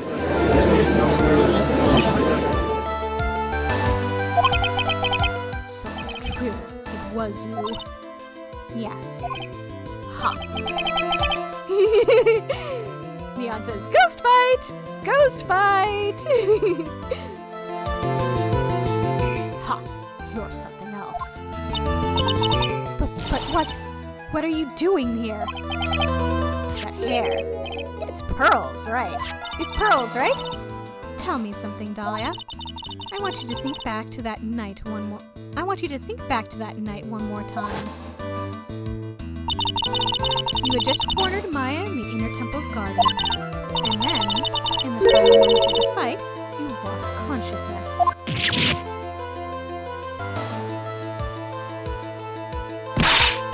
I was stabbed by Maya Faye. Actually, Maya lost consciousness at the same time as you. She did. Not terribly surprising since she was about to be killed. I mean, yeah, that's fair. When she woke up, she was in the training hall. That's when Maya decided she needed help. So she channeled me. She explained in a memo the situation she was in. She asked me what I thought she should do. She did that? believe it. Of course, I didn't have all the details. But one thing was perfectly clear. And that was? I knew that you couldn't be allowed to wander free. Free? What do you mean? It was a race against time, so I wrote down 2 things that Maya had to do. Channel Dahlia Hawthorne as soon as possible, and lock herself in the sacred cavern until help arrived. So it was Maya who put that lock on there. Yes, but why did you order her to do those 2 things? If she hadn't done it, Dahlia Hawthorne would have been channeled by someone else. By one Pearl Fae. Pearls? Yes, Pearl didn't properly understand the plan, so all she was trying to do was follow her mother, Morgan Faye's instructions. If she had succeeded in channeling Dahlia Hawthorne's spirit, things would have turned out very badly, to put it mildly. So that's how it was. Dahlia Hawthorne would have used the body of Pearl Faye to kill Maya at all costs. Yes, it certainly sounds like that was the intent all along. How dare you! I won't forget this! Why not just admit it, Dahlia Hawthorne? Your little plan was nothing but a big failure. Yes. Another failure to add to the pile of shame, wouldn't you say? What do you mean by another? Think about it, Dahlia. Remember all your past crimes? Not a single one of them was a success. They all ended in failure. What? How dare you? 11 years ago? The fake kidnapping, your very first crime.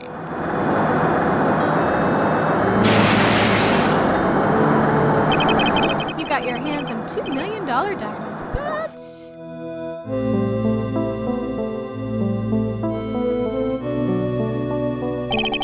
After Terry Falls escaped and went to meet with Valerie Hawthorne, the truth was exposed.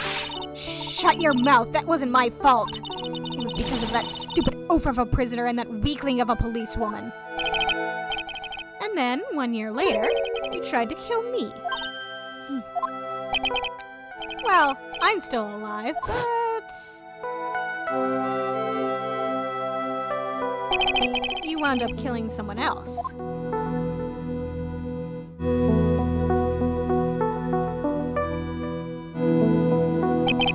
As a result, you were sentenced to death.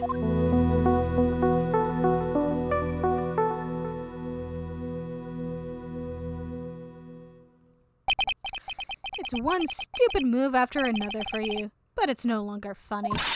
You, wipe that smug, happy-go-lucky smile off your face! And now this. You've messed up again. You let Maya Faye escape, even though she was right there in front of you.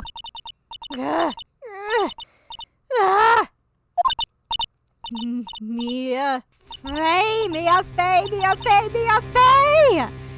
You spinster! I was supposed to kill Maya Faye like I swore I would. And if only you had gotten this spiky-haired jerk the guilty verdict, I wouldn't have been hanged to death. True. But I think you finally understand, Dahlia Hawthorne. You will never defeat me. What? What did you say? Whether you're alive, dead, or somewhere in between, you will never defeat me. As long as I'm around, you're destined to lose for all of eternity. I remember what you said earlier in the trial. You said there was no way we could punish you, because you were already dead. What about it? Then you said, even when the body dies, the spirit, the ego, it lives on forever. That's very true, Dahlia. And that's exactly the punishment you'll never be able to escape from. Yeah. For all of eternity, you'll have to remain as Dahlia Hawthorne. A miserable, pathetic, weak creature who can never win at anything. And for you, there is no escape from that. No hope of freedom. Since the day you were executed, the narrow bridge that once stretched out in front of you has burnt to a crisp. You... Oh! You're wrong! It can't be. How could I lose to the likes of you? It no longer matters. I don't care whether you win or lose anymore.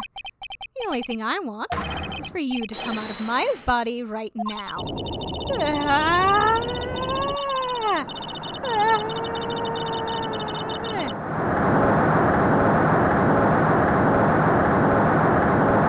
Oh, jeez.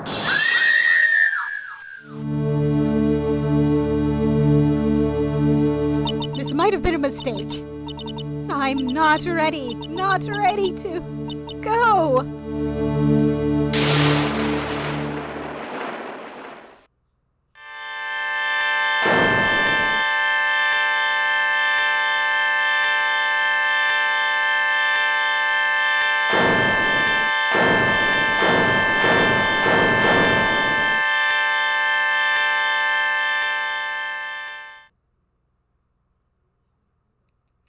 There she is!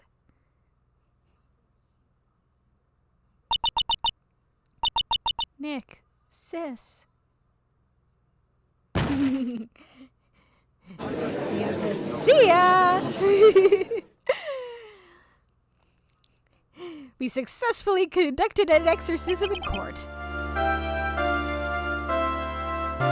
Now then, I assume you are the real Iris. Yes, I was just rescued from the sacred cavern. I must say you and your twin sister are indeed identical from what I can see. In any case, it appears that everything has finally been cleared up. Mr. Godot, what happened to Dahlia Hawthorne? If you ask me, Your Honor, it looks like she went back to the hell she came from. It seems that Misty Faye wasn't the only victim of this crime. Maya Faye, as well as the young Pearl Faye, were also victims of this wicked and selfish plan. Yes, Your Honor. The tragedy of Medium Valley has finally come to an end, it seems. It would be best for everyone if no further attempt was made to channel that spirit again. Yeah, that spirit should be put on, like, a blacklist. Do not channel ever. Your Honor? Yes, what is it? About this whole spirit medium thing. It's almost weird how comfortable you seem to be with the concept now. Well, it's just been one of those kinds of days, hasn't it? Well, to be frank, my younger brother is quite judgmental. He often criticizes me for not studying hard enough. That's why I made a concerted effort to study up on the Korean channeling technique. Hey, isn't that the New Year's issue of Occult? I've seen quite a few things in my many years on the bench, and in all that time, I've finally learned this one thing. Each case is different and takes place in its own world, if you will. In order to fully understand that world, first we have to immerse ourselves in it completely. And that's where my brother and I used to differ. Never thought of it that way. At any rate, it's time to pass judgment in the case of Iris of Hazakura Temple. Objection!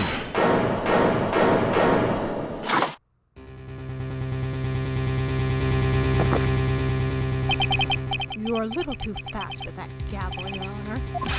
What do you mean by that, Mr. Godot? In this trial, it isn't over yet. That's what he means. What? Trite. Remember what Miss Evil Spirit said in her testimony? Huh? Dahlia's testimony? I caught up with her in front of the stone lantern. Then I took out the dagger I got from the storeroom and...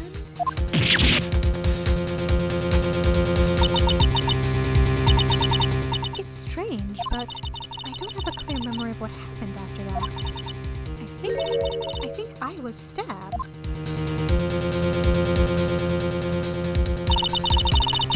Just as Dahlia Hawthorne was about to attack Maya, she was stabbed and killed by someone. Yes, that's right.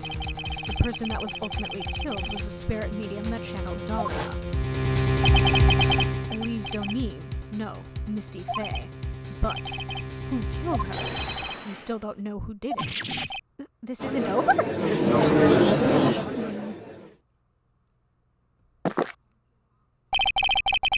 Unless someone else is found guilty, the accused is still on trial. We can't let her walk until there is evidence that proves her innocence. No way. But this court isn't prepared for any further testimony. The prosecution is ready to call our final witness. Final witness? This one will clear up the whole mystery. The mystery of who killed Misty Faye. Indeed. Is it really all right, Mr. Prosecutor? Of course it's all right, Madame Attorney. Very well then. Who is this final witness? Isn't it obvious? There's one person who saw the whole event and will put the final dagger in this case. Someone who saw the murder take place. The very person who saw her mother killed in front of her own eyes. You mean Maya? You can't. She can't testify after what she's just been through. We need to find the truth. The prosecution calls Maya Faye to the witness stand. I think she's gonna need, some time to rest up, though. Very well. But first, we'll take a brief recess. Brief recess? We'll have to wait for Miss Faye to recover before summoning her.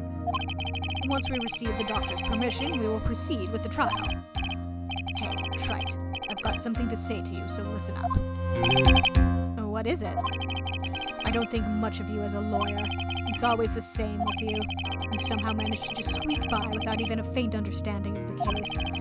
Some beautiful woman always seems to come dashing in at the last minute to save you. You've got some nerve. But that's not going to happen this time. This time, you're going to have to do this by yourself. That's enough. This court is now in recess.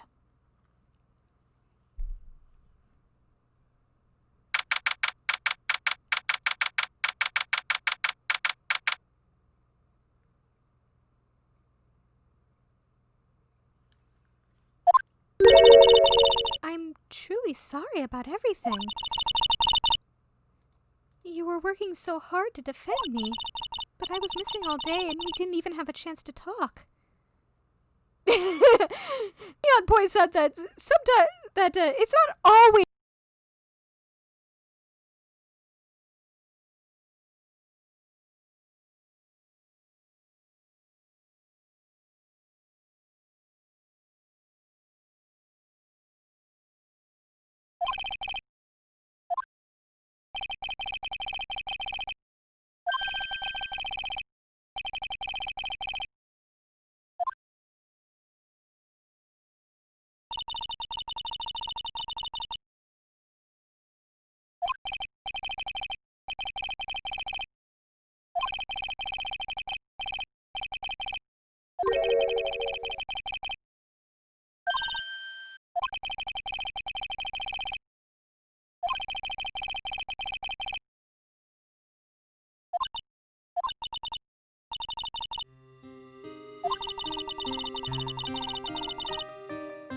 father either. Yes, but it was the same for you too, wasn't it? Yes, but at least I had Sister Bikini, who was like a mother to me. Like...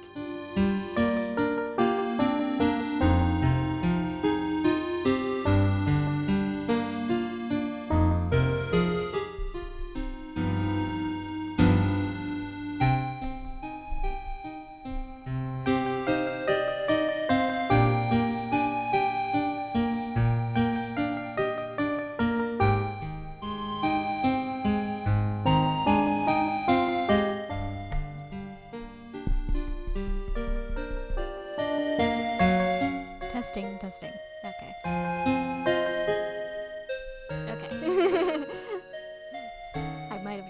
It might have glitched for a moment or something, but if it's working, it's working.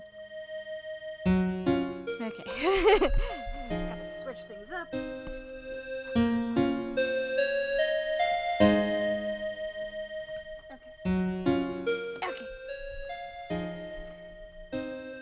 Okay. There we go.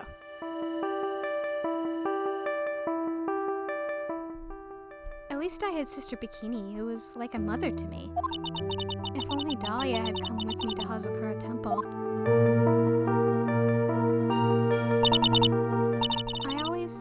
I always loved her. Dahlia was always so smart, so strong. She never complained about a thing. And that's why I promised her that I would help her.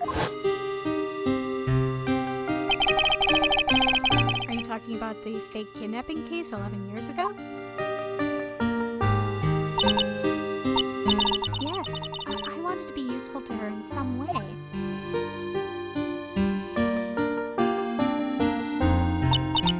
But as usual, I was too cowardly. At the last minute, I ran away. Because of that, Dahlia's stepsister, Valerie, ended up...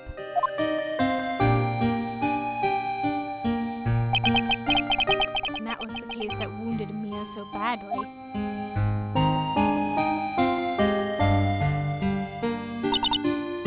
But things didn't end there, of course.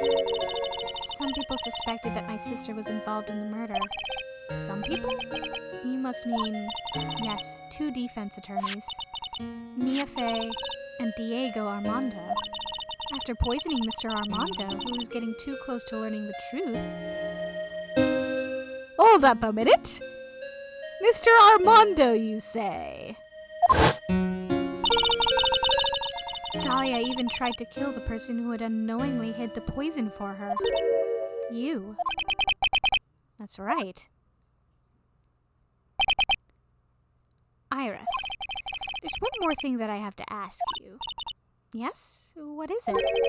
On the night of the murder, the person that cleaned up the corpse of the victim, Elise Donim, was it really you?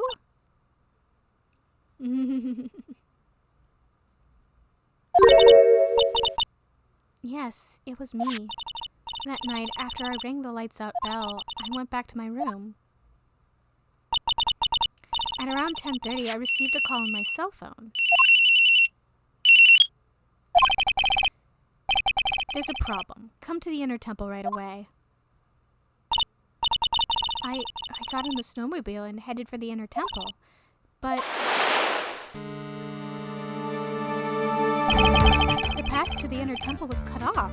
The path to the Inner Temple was cut off, right? Exactly. You can't just leave the body here. So you've got to do this exactly as I say. Got it? It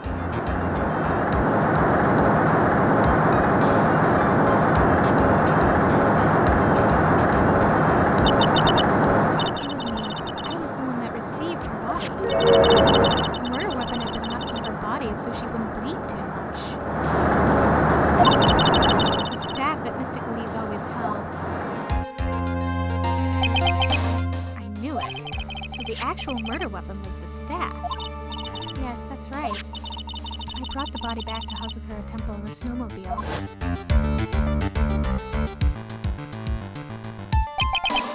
But why did you alter the body? I didn't want anyone to know that the staff was the murder weapon. I didn't want to leave anything that would lead back to Misty Faye. So I dressed her in a robe and stabbed her with the shichishito. I wiped blood off the staff's blade and left it next to her on the ground. Iris, just tell me one last thing. Tell me the name of the person that called your cell phone. The real killer. I'm sorry, Mr. Wright. I can't do it. I can't say who did it. I see. Defendant? Yes. The judge is calling you. He wants to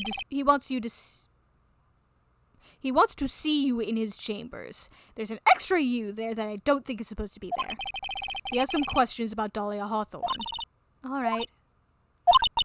Well then, I'll see you later. There's something I want to tell you. Oh, okay. Something she wants to tell me?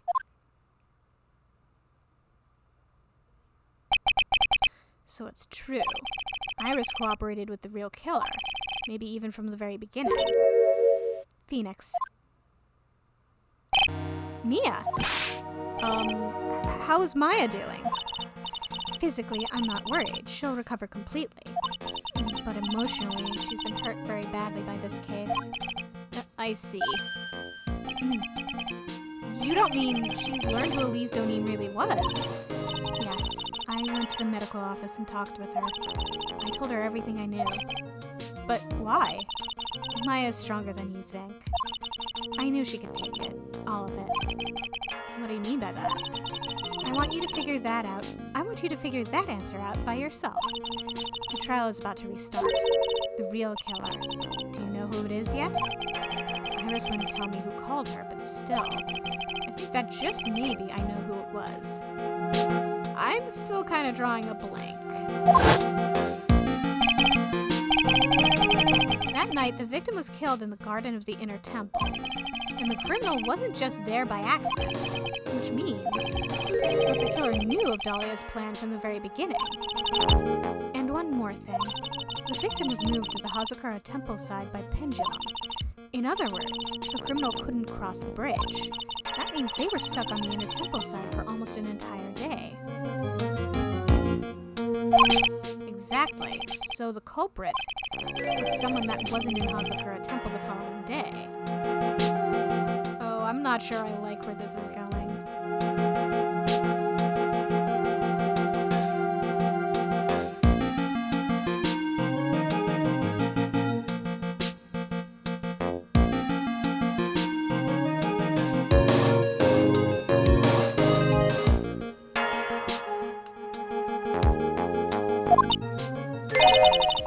That's as much help as I can give you. The rest of the battle is yours to win or lose. Okay, I've got it. Thank you, Mia. Neon likes where this is going, though.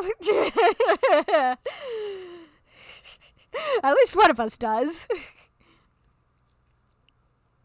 Finally, it's almost time to bring this case to an end. What exactly did Maya see anyway? And who was it that actually killed Missy Faye? Whoever it was, I have to prove it. Me, all by myself.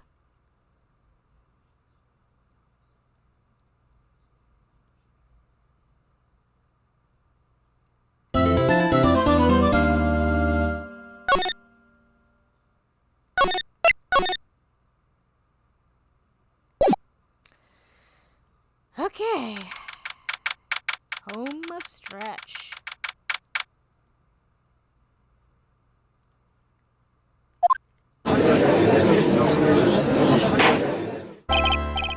Now then, before we proceed any further, I'm going to announce the results of the tests we had performed earlier. Tests? Yes, tests on the bloody dagger that was found stuck in the pine tree. Oh, yeah, that! I totally forgot about it. That's the weapon that Maya Faye used when she fought with the victim. So, what are the results? Was it the victim's blood, or... Due to time constraints, a full test was impossible. However, there's one thing we can say with certainty. The blood that was on this dagger was not the victim's blood. That is all. Now then, let's restart this trial. So it wasn't Misty's blood on the dagger. Then whose was it? I'm sure both the defense and the prosecution know this, but this trial is rapidly coming to a close. Both sides will need to show some firm evidence with their claims. I understand, Your Honor. From what I've heard, the witness is dangerously weak, physically speaking. So, let's finish this quickly. Agreed. Very well, please bring in the last witness.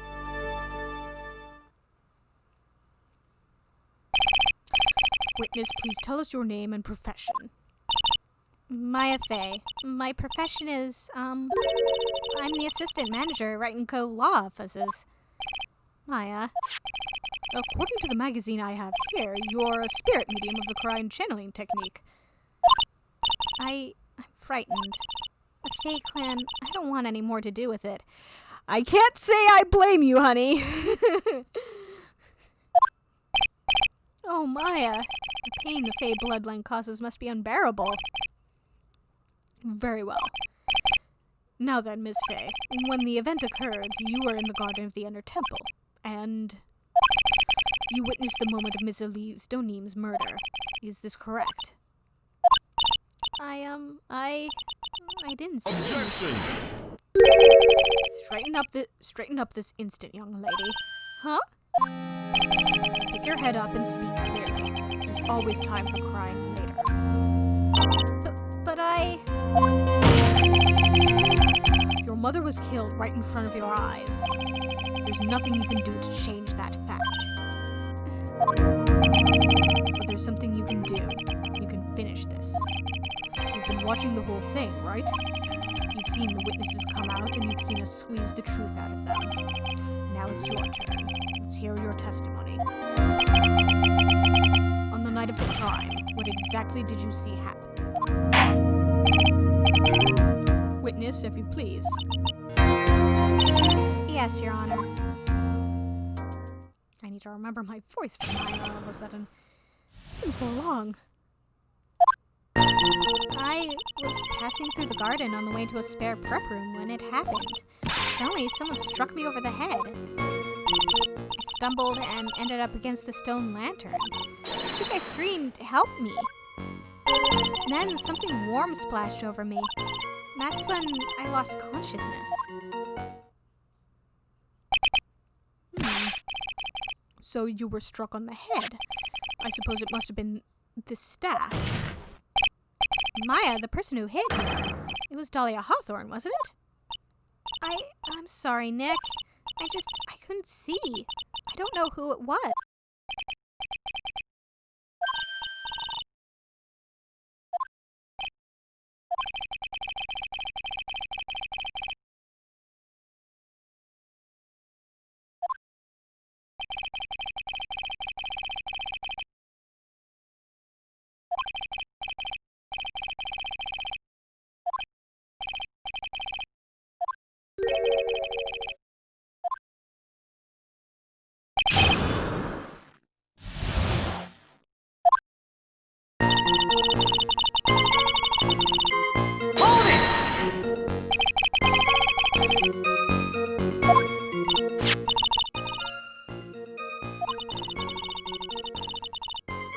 Well, on the day after the incident, Edgeworth met Bikini at Hazakura Temple. That means she couldn't be the criminal.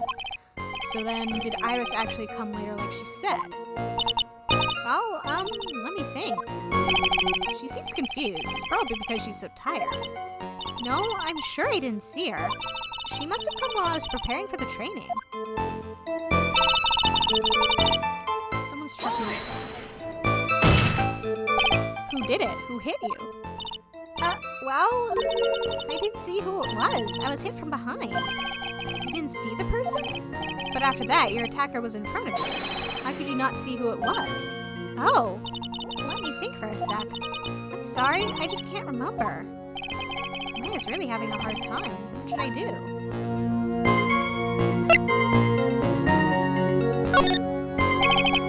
Come on, Maya, this isn't making sense. Why didn't you see this person?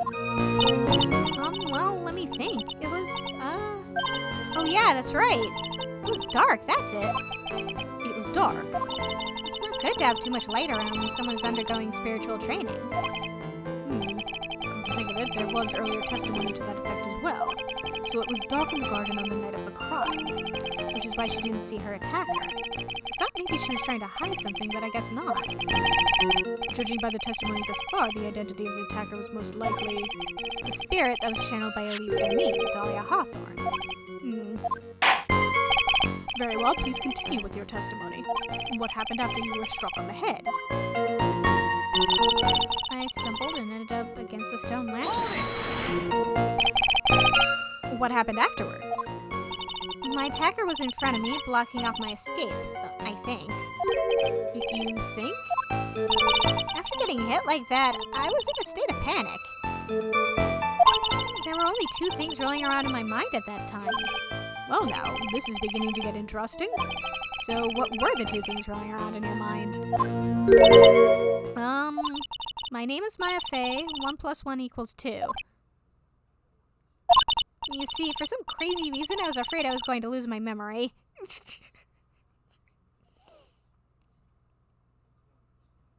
Yeah, that sounds like Maya.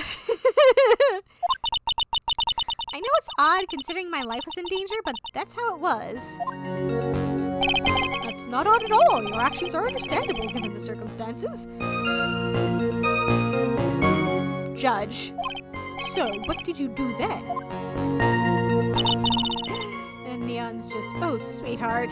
I know, right? That is just such a Maya reaction. Hold it! You think you screamed, but you're not sure?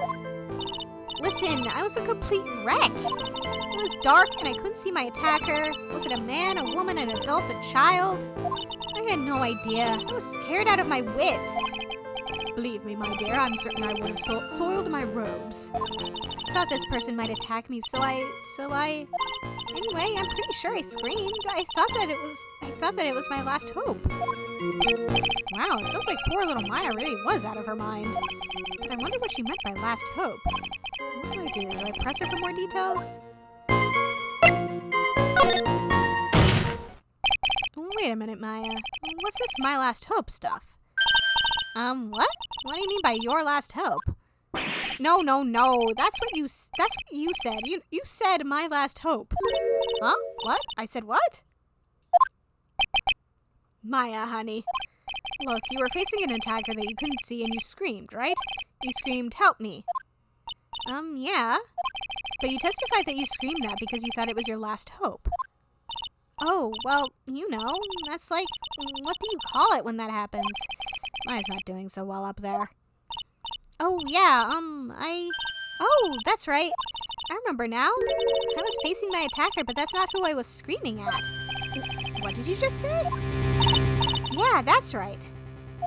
It was the person behind my attacker that I was yelling at. That's who I was screaming to for help. Ah! What is it now? I messed up. I didn't mean to let that slip out. Huh? Witness, are you absolutely sure of what you're saying? Behind the attacker, there was another person. I meant to keep that part a secret. What have I done? Ha. It takes a ton of pressure to make a diamond. That's what I always say. A ton of pressure? You're in a court of law here. You can't make things up or try to hide things in this chamber. Witness, the information you just presented is vital to the case. I want you to add it to your testimony.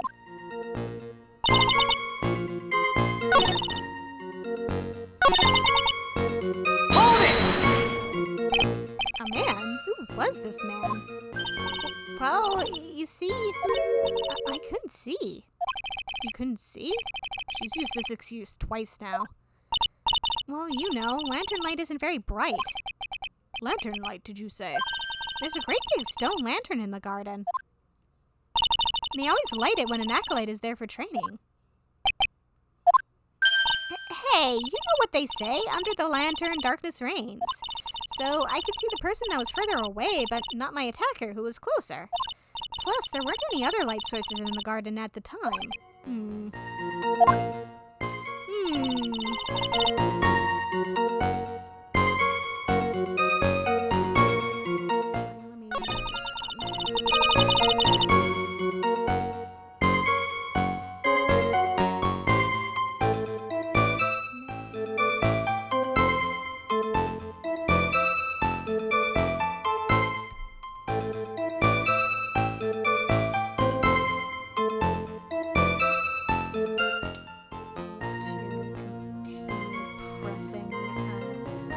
Before I get to that.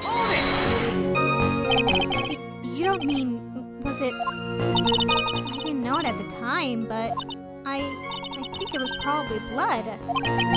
She's saying that's when Ms. O'Neill, who was channeling Dahlia, was stabbed in the back by the killer? At that moment, I was paralyzed with fear. I was just sitting there in the snow. I'm sure blood got on everything around me.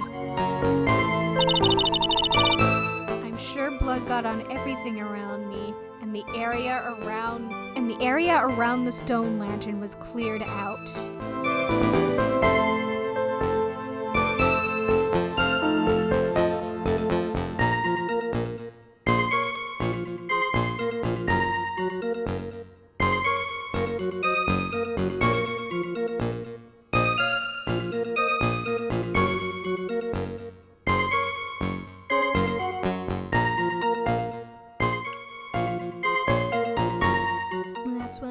lost consciousness. So what happened next? I don't remember. How were you saved? You don't even remember that. No, I haven't got any idea. I really don't know what happened at all. That's too bad. I've worked side by side with Maya for 2 years now. I can tell when she's trying to hide something by how she acts. And right now, I'm absolutely certain she's hiding something.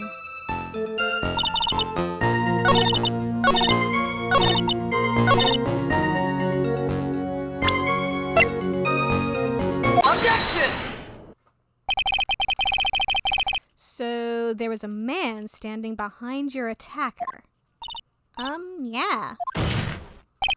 That man, he's the killer. He stabbed her from behind. He's the one who killed Elise Donine, otherwise known as Missy Faye, your mother. Killer? Maya, you know who killed your mother, don't you? Don't you? What is the meaning of this, Mr. Wright? To be frank, Your Honor, I think she's in shock and quite confused. That's why she hasn't noticed the huge problem with her testimony. Huh? What do you mean? What problem? Maya, on the night of the crime, that stone lantern was out of commission. Huh? What? It's true. There was no light anywhere in the garden that night. Well, I wouldn't go that far, but we don't have any way of proving that. No! Order in the court. Mr. Godot, explain this. Add the pureness of milk to the perfect, clear darkness of coffee. Stir. That is the state of the witness's mind right now. A cup of café au lait. Café au lait? Is that even legal? Mr. Tright's words are the milk and you are the spoon. Your Honor. I'm a spoon? I'm no spoony bard, I'll have you know. Oh, references. You must have noticed it too, Trite. This witness's mental state is highly unstable right now. It's not hard to understand why she would make a little mistake like that. Objection! Sorry, but that's not going to cut it. What did you say? If there truly was no light in the garden, then there's a fatal contradiction in the witness's last bit of testimony. Nick? May I? Recall the witness's statement about her attacker. She said that she didn't know if it was a man or a woman, an adult or a child. And yet, the witness could describe a person that was standing behind her attacker, and she quite clearly described him as a man. Ah! In other words, that would have to mean that Maya actually saw our mystery person, despite it being so dark that she couldn't see the face of her own attacker. No! Order! What in the world does this all mean, Mr. Wright? Are you saying Miss Faye saw the real killer under pitch-black conditions? Objection! Trite, do you have any idea what you're proposing? How could she have seen in the dark? There was no other light source at the scene. Objection! There are some things that you can only see in the dark, Mr. Godot. Maya, you did see who the killer was in the dark. And now, you're trying to cover for him. Cover for the man that killed her mother. There's only one conclusion I can draw from this. You know who this man is. Please, Nick. I don't know anything. Please, I'm begging you. Ha. You talk a good game, Trite, but let's see if you can walk the walk. It was pitch black, so what could the witness see? I'm calling your bluff. No, Nick, don't. Please, stop. Maya's dead set on protecting this guy, the man who murdered Maya's long-lost mother. But I can't let him get away with it. I'm a lawyer, an officer of the court. I'm here to find the truth. All right, Mr. Wright, time to show us what you've got. Who was this person that you say Miss Faye saw in the darkness?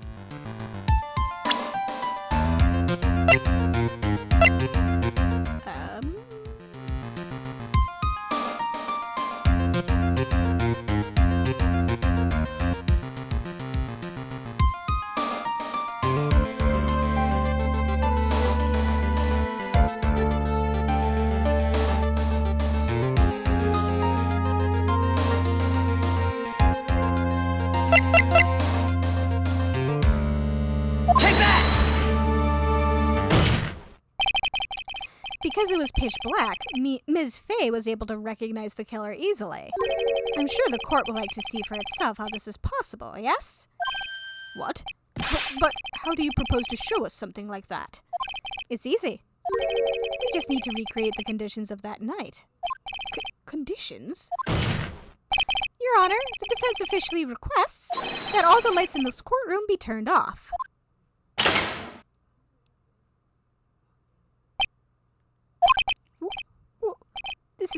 But it can't be. Ha.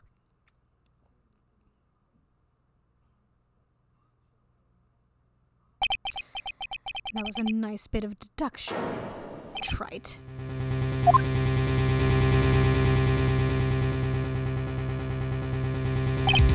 Well, everyone, this is the man Maya saw on the night of the murder. But then how the fuck did he get out? Order, order, order! Prosecutor Godot, what is the meaning of this? Surely you must be shocked to hear yourself accused of such a thing. Why aren't you denying it? Ha. Your Honor, you're asking the wrong person. What do you mean by that? If you've got a question, ask the witness. That's one of my rules. Well, Maya, how about it? What you saw that night? Was it 3 glowing red lights? Well, witness, answer the question. You're wrong. I never saw that. Maya, I thought the person that stabbed my mother was a man, for a totally different reason. What? Witness, Mr. Wright, what the— Objection! Stop your chattering, Your Honor. Chattering? If it's worth asking, ask the witness. That's one of my rules. All right. Well then, let's continue with the testimony. Please tell us how you knew the killer was a man. Yes, Your Honor. I didn't realize it until after I woke up, but...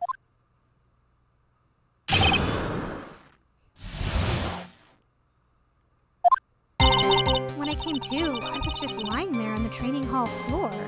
By the time I got back to the garden, the place had totally changed. The torches were lit, and the body was gone. Aha! So that's when they were lit. And all the snow around the stone lantern had been carefully cleaned up, too. Since the person did all that work alone, I just assumed it was a man. So it was after the crime took place that the witness came to think the killer was a man. Yes, that's right. I'm sorry, Your Honor.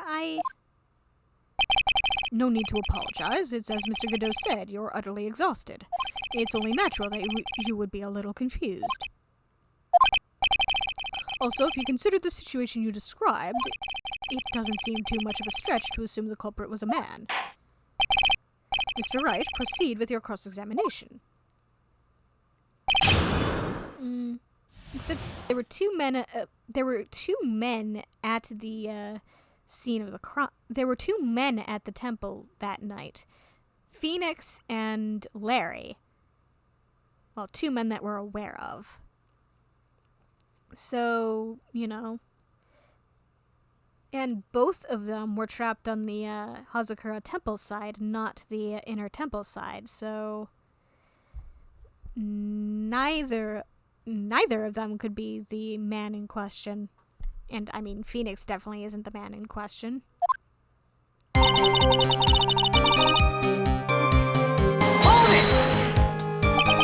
So you lost consciousness when you were in the garden, is that right? Yes, I think it happened when the victim was stabbed. So then the person that carried you into the inner temple, it could only have been the killer. And that's what I think too. So the killer carried Maya into the inner temple. Hold it! Naturally, the killer must have done it, right? Yes, I think so. But why would the killer tamper with this crime scene like that? There must have been something that the killer desperately wanted to hide.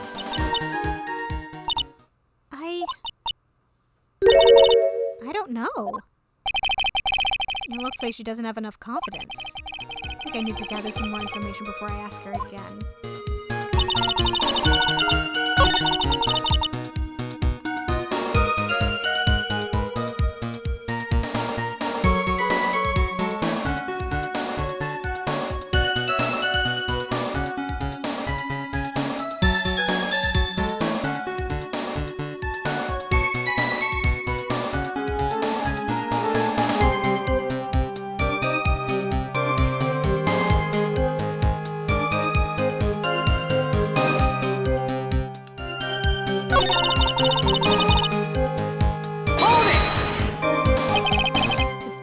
Were lit. Yes, that's how I noticed that the whole scene had changed. I'm gonna say it was the killer who lit the torches. I mean, who else could it be? The killer probably lit them since it'd be impossible to do any cover-up work in the dark. However, if that's true, there's one thing that still bothers me. Why did the killer go to the effort of moving the body? It's true, it's hard to see how that would be of any advantage to the killer.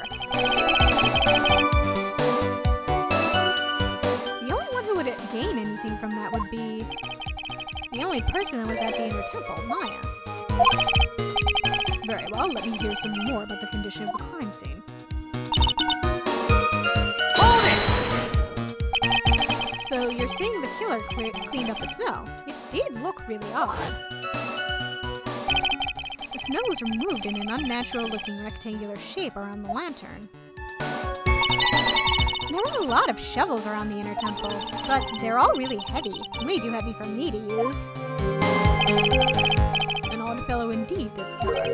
Why on earth would anyone want to take snow away? Well, there's one thing I can think of. Didn't you say that a lot of the victim's blood sprayed onto the snow?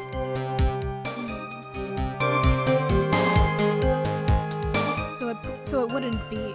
There's no way it could seriously be Godot because he couldn't see the red on the stone lantern. If he can't see red on white, then he's not going to be able to figure out where the hell any of the blood is. But then again, if he just clears out a big rectangle around it, then he doesn't need to actually know where it is. Didn't you say a lot of the victim's blood sprayed onto the snow? Yeah. The area I collapsed in ended up being splattered.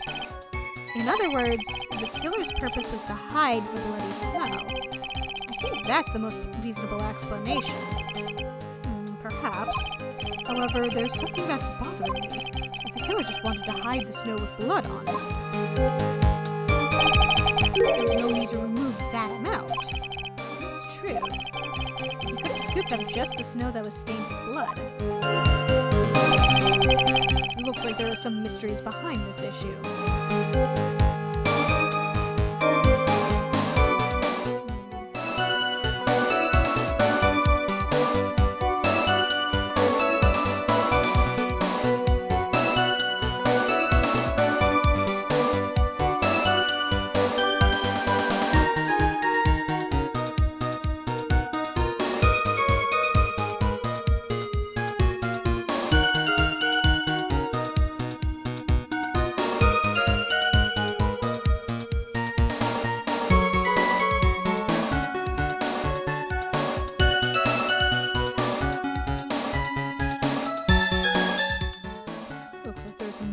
Behind this issue. But I think this will help explain them. Since the person did all that work alone, I just assumed it. So you're saying that you never saw the killer, right? Yes. But earlier you very clearly stated that you saw a man behind your attacker. Nick, I'm sorry. The killer certainly went through a lot of trouble. Moving the body by pendulum, manipulating the crime scene. But for what purpose? Why do all that? Maybe Maya knows more than she's letting on.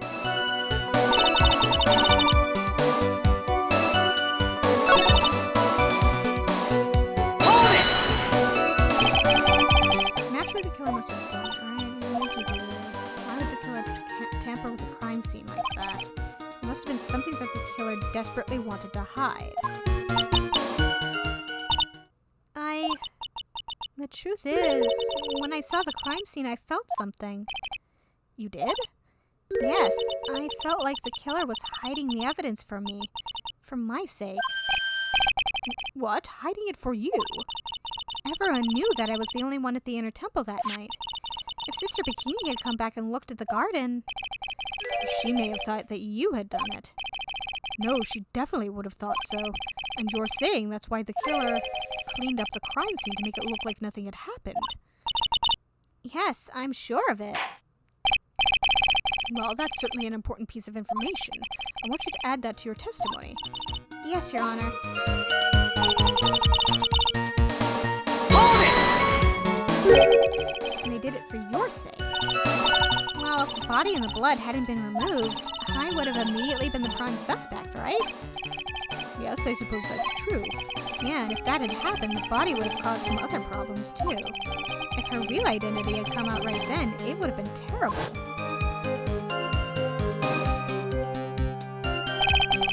Master of crime killed by own daughter. I don't think Maya would have been able to handle it. But still, it's rather difficult to fathom the killer's motives. What reason is there to go through that much trouble to protect you?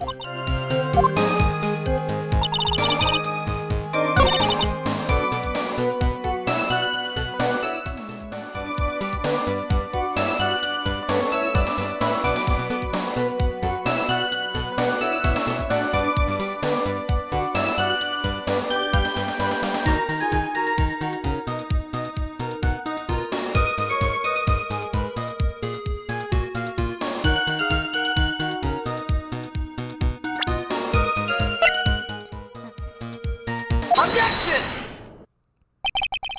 The body of Elise Donin was carried all the way to Hazakura Temple's courtyard. Then, at the garden, the real scene of the crime, the snow that we suspect was covered in blood was scooped up and removed. It's reasonable to believe all this was done in an attempt to hide the true crime scene.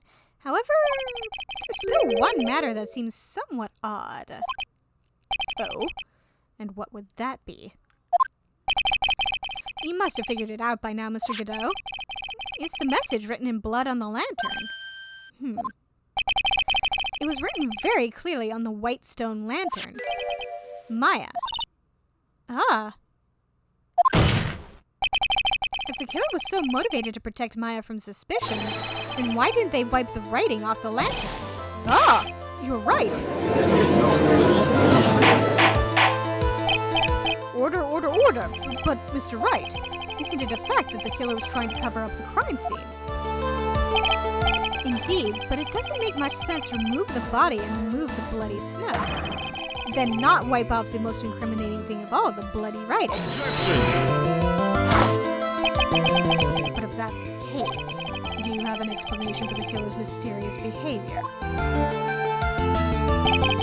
Why would this killer move the body and remove all that snow, but then remove the bloody writing on the lantern? I don't know what the killer's plan was, but it's a fact that the killer left the writing on the lantern. There must be a reason for it. Well then, Mr. Wright, let's hear your opinion. Why did the killer leave the message written in blood on the lantern?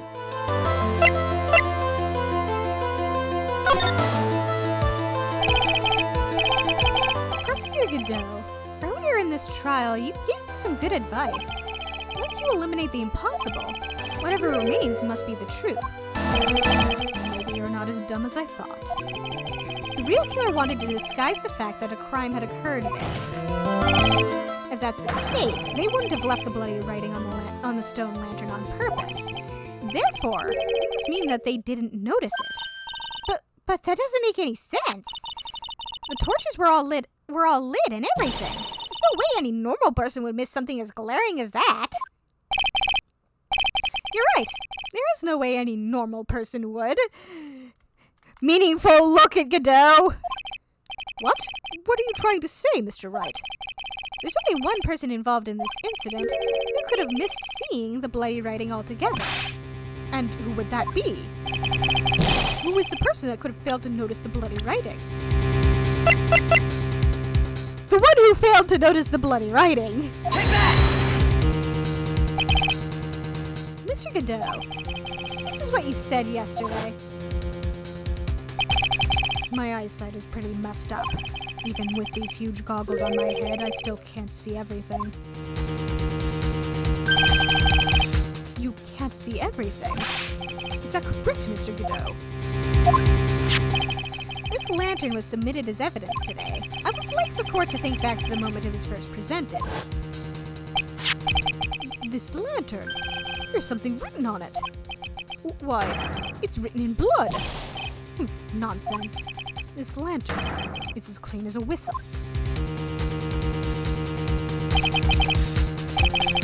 Mr. Godot, just a minute.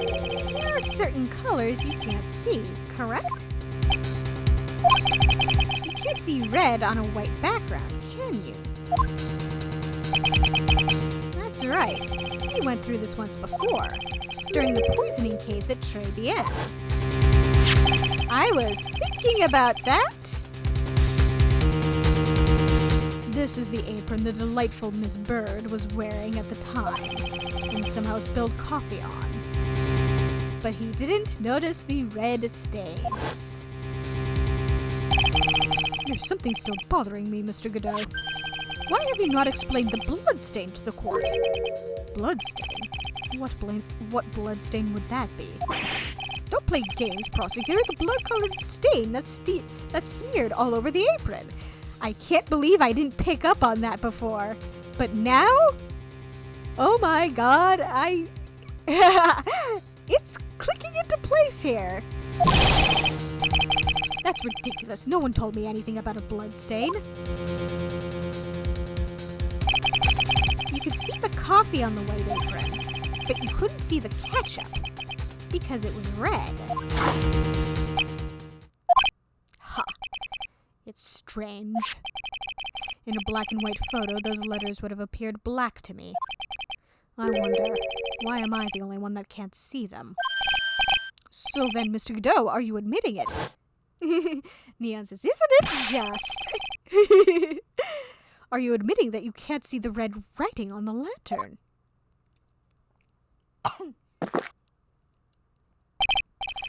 Hey. Hey, Gramps, didn't you know? That's the reason why I don't drink red tea.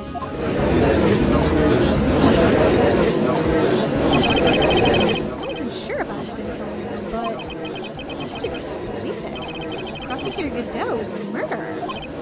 But there's no going back now. I finally figured out the truth. Mr. Godot, the defense at this time formally accuses you. You are the murderer of Miss Elise O'Neill, also known as Miss Misty Fay. It's hard to believe this may be true, however, once again Mr. Wright has brought up a disquieting fact about you. Ha. Just make sure you don't fill out the indictment in red ink, Gramps. Come on, how does a little graffiti make me into the killer? Besides, it's not like it's my name that's written there. Objection! I'm certain that the killer wasn't able to see the color red. Mrs. Rich, do go on, Trite. The answer is right there at the crime scene. In the snow. The snow? How so? Well, for example, why did the killer move all that snow? Your Honor, you said it yourself. If he wanted to hide the bloody snow, why not take out just that area? Yes, why didn't he take just that area? Ah, could it be? Yes, the killer couldn't see the red blood that had seeped into the snow. And so he had to remove all of the snow. He couldn't be sure of where the blood had landed, so he removed the whole area. Objection! Isn't it more likely that the killer couldn't see the blood because it was dark? Not a chance. The torches were all lit. He would have been able to see just fine. It seems that once again this trial has taken an unexpected turn, to say the least. Can you explain this, Mr. Godot?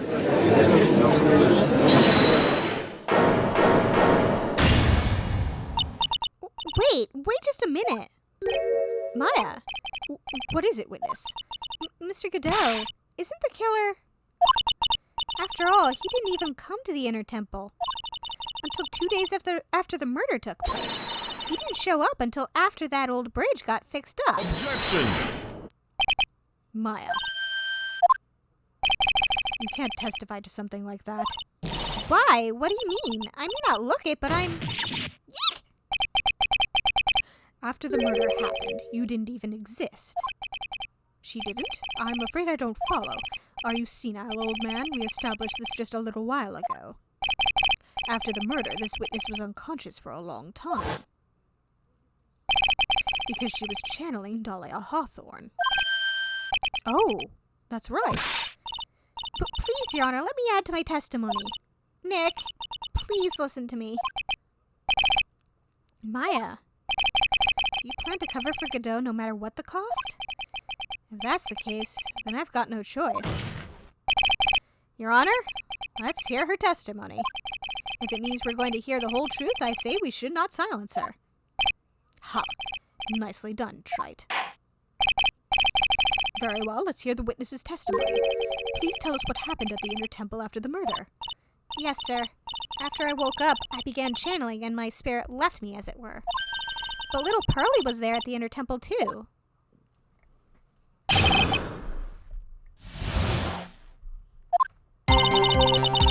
Pearlie was also stuck on the inner temple side that night. The next morning, she looked around but couldn't find anyone. The next day, when the bridge was finally fixed, she was in the spare prep room. That's when Mr. Godot arrived at the inner temple for the first time. He found Pearlie first and cheered her right up. Who is this Pearlie? Now I'm just imagining Pearl from the defendant's stand just waving her hand. Hi, I'm Pearl. That's my little cousin, Pearl Faye. So when did you hear about this? Oh, just a while ago, while I was in the medical office. I'm terribly sorry, but what you heard from someone else is simply not admissible as testimony. What? Come on! Pearlie would never tell a lie. She's a way more honest person than I'll ever be. Maya, please. Real smart, Maya. You always know the best things to say when you're under oath. Ha. The prosecution has no objection. We believe the witness. Mr. Godot, let's just move on to the cross-examination if the defense has no objections. This is highly unusual, but, well, Mr. Wright? Well, let's get this cross-examination started.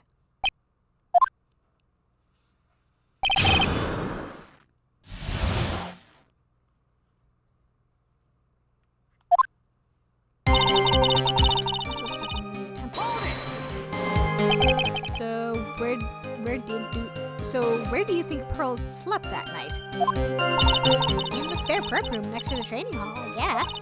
There's a rule that you can't enter the training hall during an acolyte's training. But even so, why did she go to the inner temple in the first place? It seems that Pearls became very worried about Maya. She knew that the spiritual training I was about to undergo was very intense. Pearls was supposed to channel Dahlia Hawthorne, but she couldn't do it. That's why she headed to the inner temple. However, Dahlia Hawthorne was already there, possessing the body of Elise Doneen. She looked around and couldn't find her. She searched the entire inner temple side, end to end. Well, you see, Pearlie gets pretty scared when she's alone, and there weren't that many places to look. She says that she even went back and forth several times. The inner temple side is 2 structures, the training hall and a spare prep room. And there's also a storage shack, I think. That's about it. There was a storage shack too? Pearls was looking for other people, right? Would she have really examined a storage shack all that carefully?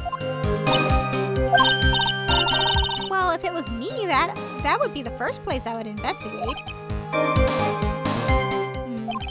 So that means it's possible that someone may have been hiding in the storage shack.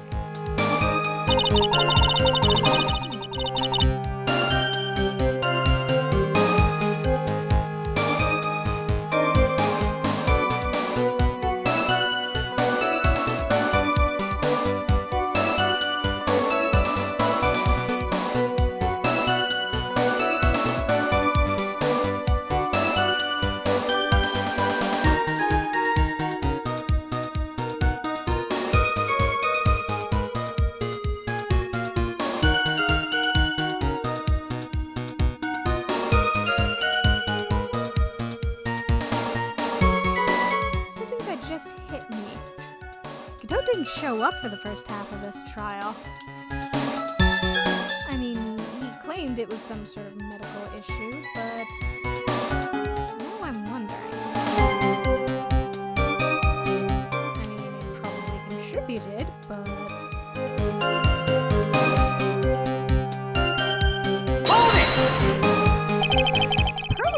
Pearls didn't hear the sound of them working on the bridge?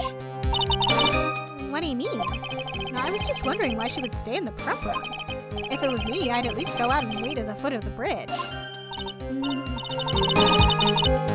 And Neon confirms that Godot did not show up for the first half of the trial. Oh, well, Pearlie said she was sleeping at the time. She said she was so scared during the night that she couldn't sleep well and woke up a bunch of times. Poor little girl, all alone like that. Well, we know that she had at least one friend in the sacred cavern, Dahlia Hawthorne, who was busy battling with the trick lock. She couldn't let anyone see her, so she wouldn't have shown herself to Pearls. What happened after the bridge was finally fixed?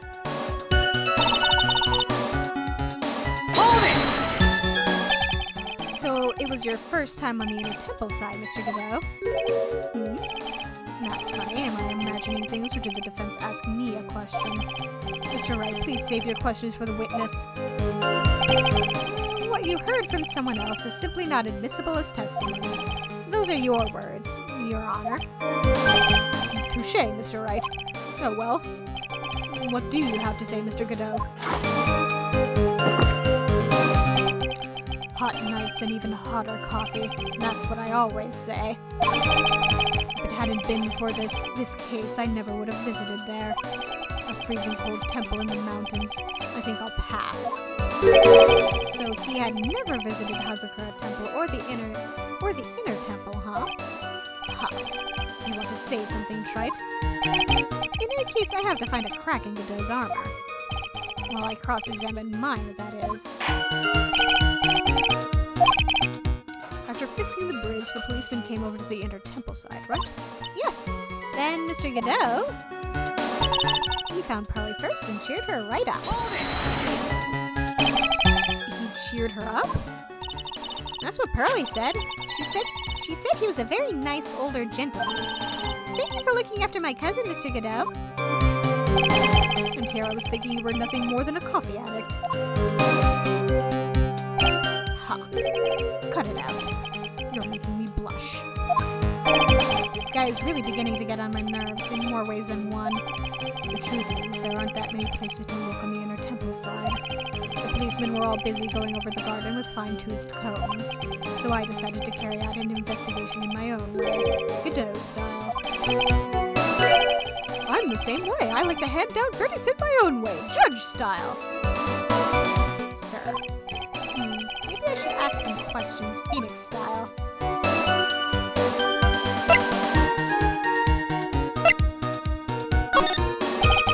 You said that you conducted an investigation of your own. Did you find anything? It looks like my investigation went about as well as yours, Trite. After all, I did miss the bloody writing on the lantern. Well, I didn't miss it, so speak for yourself, Goggles. The only odd thing I discovered was the beauty in the training hall. Beauty? Misty Fey, naturally. Clad in her stunning Japanese garb, surrounded by the hue and aroma of Western tastes. Western tastes? Could he find a stranger way to describe gravy? So from there you headed for the prep room.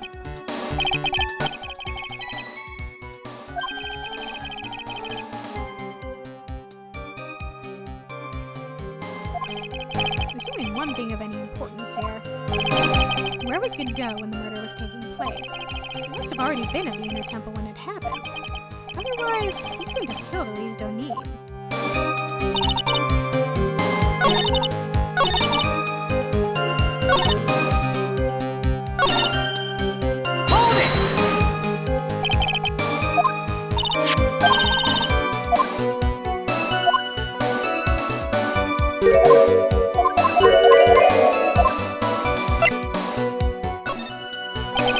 So you cheered Pearls up. When I found that little girl, the first thing she asked about was her cousin, Maya Fey. Really? The bridge had burned down, and she was huddled up in that teeny shack with no heat. Even though she must have had a truly terrifying night out there, she asked about you before she said a thing about herself. I noticed that you weren't anywhere on the inner temple side.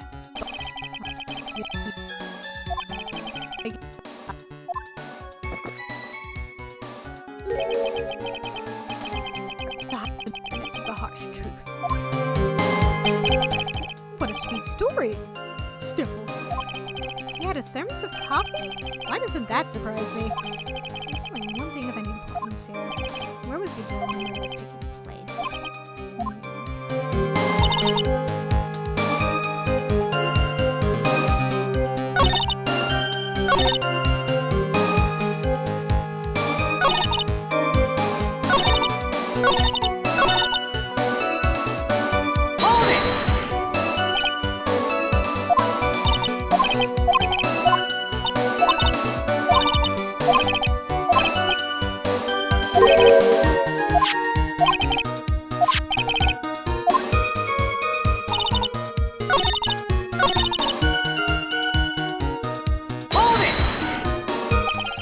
She searched the entire inner temple side end to end.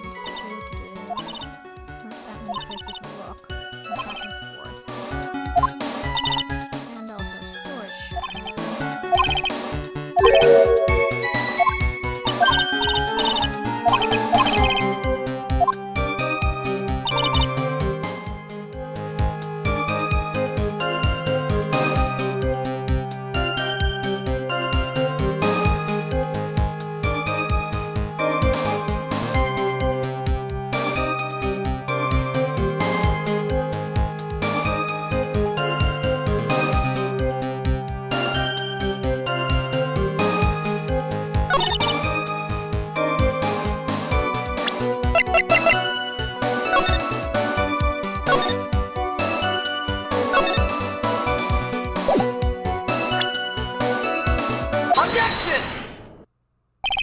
Mr. Godot, the first time you crossed Dusky Bridge and went into the inner temple was long before the murder took place.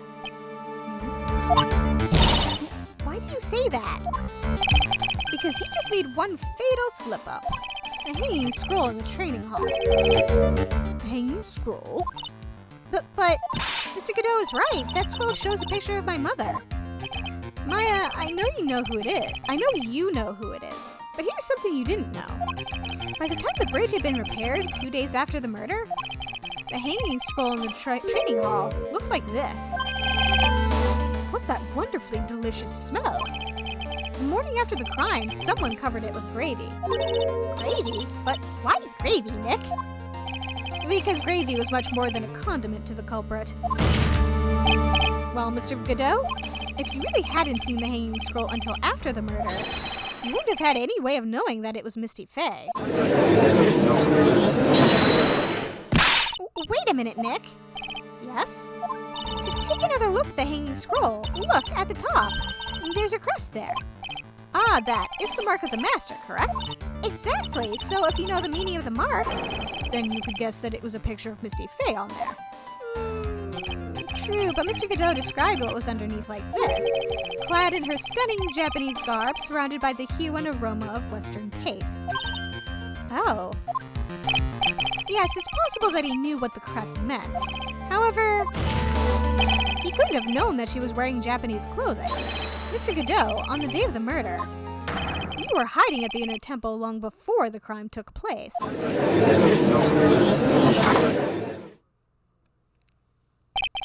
Can I ask you just one little thing, Trite? What is it? This whole theory of yours, it all rests on a certain assumption. That I knew beforehand that a crime was going to be committed. That's right. Otherwise, there's no reason for him to sneak onto the crime scene. Of course Mr. Godot knew about the plan. Huh? What did you say? Is it really possible that another person knew of that plan? Is it possible?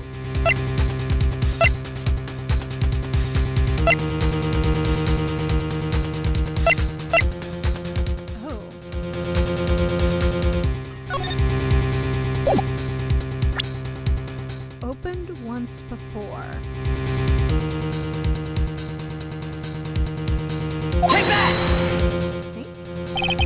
this crime was actually planned over a year ago.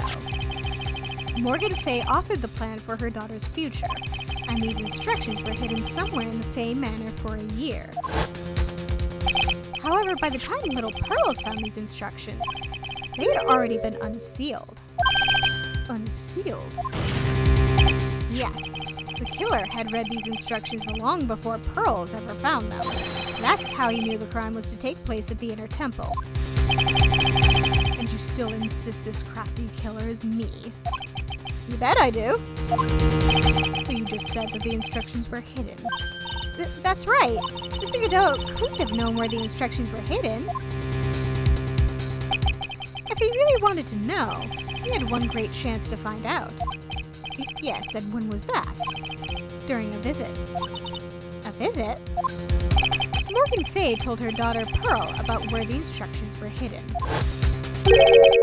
During one of her visits to the detention center. That would be the only time for someone to have learned where they were hidden. Eavesdropping on a visit at the detention center. Yes, it could be arranged if you were someone with easy access.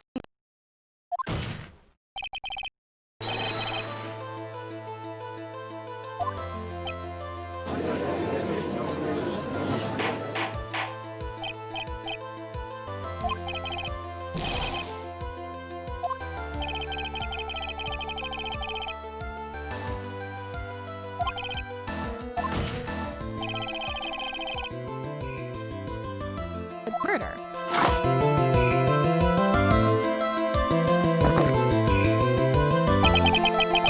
Humans are afraid of the dark, and yet, at the same time, we're fascinated and bewitched by it. Maybe that's why humans drink the darkness that is coffee. Sorry for always asking, but what does that mean? It means there's a reason for everything.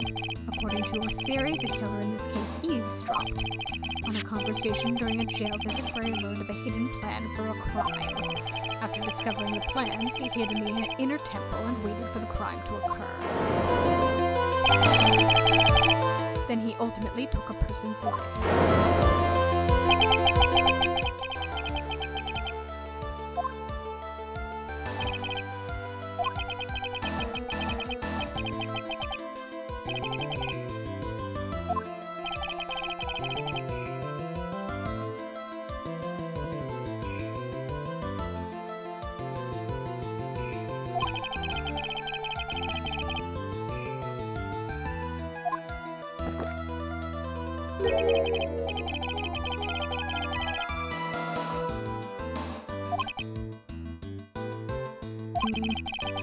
The killer's behavior is certainly extreme, for lack of a better word.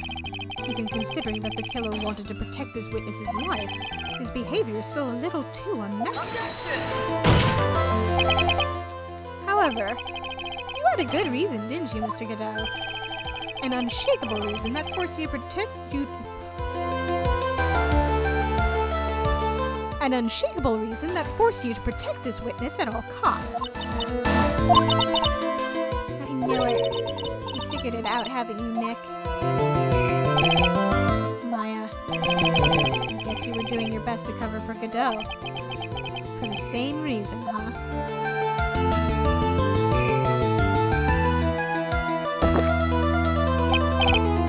Okay, Trite, I'm all ears. Let's hear it. It's very simple. Maya Fay is a lot more than just a stranger to you. What's this? There's one person who lies at the very center of this whole story. One person that ties you and Maya Fay together inextricably. Take that! There's a very good reason why Maya Fay's life is so precious to you. After all, she is Mia Fay's only sister. Mia Fay.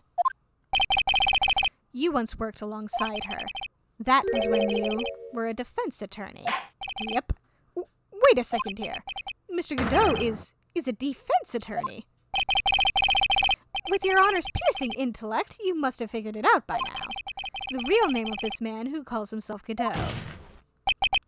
His real name is Diego Armando. Isn't that right? I suspected as much. Honestly, I suspected as much the moment Diego appeared on screen in that one case.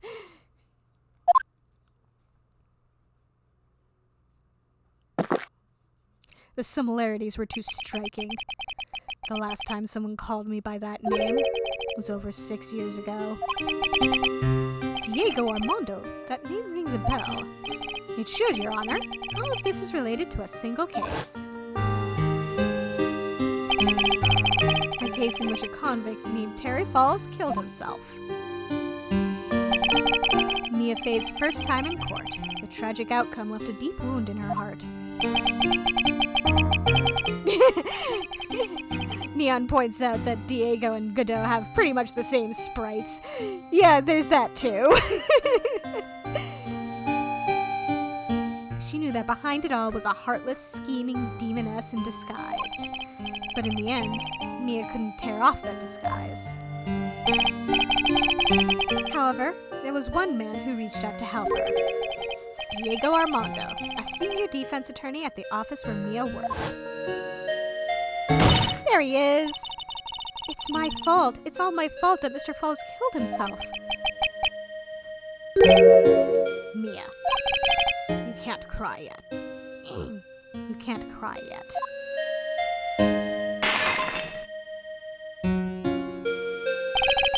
The only time a lawyer can cry, is when it's all over.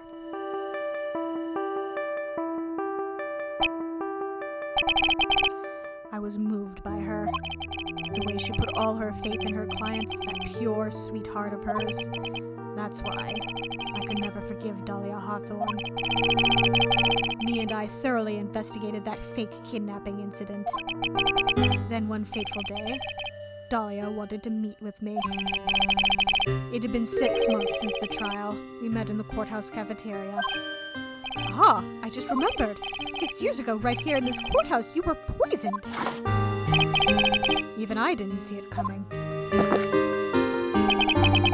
Dahlia Hawthorne slipped some poison into my coffee. Some newspapers at the time called it a murder, but very little information about the case was released to the press.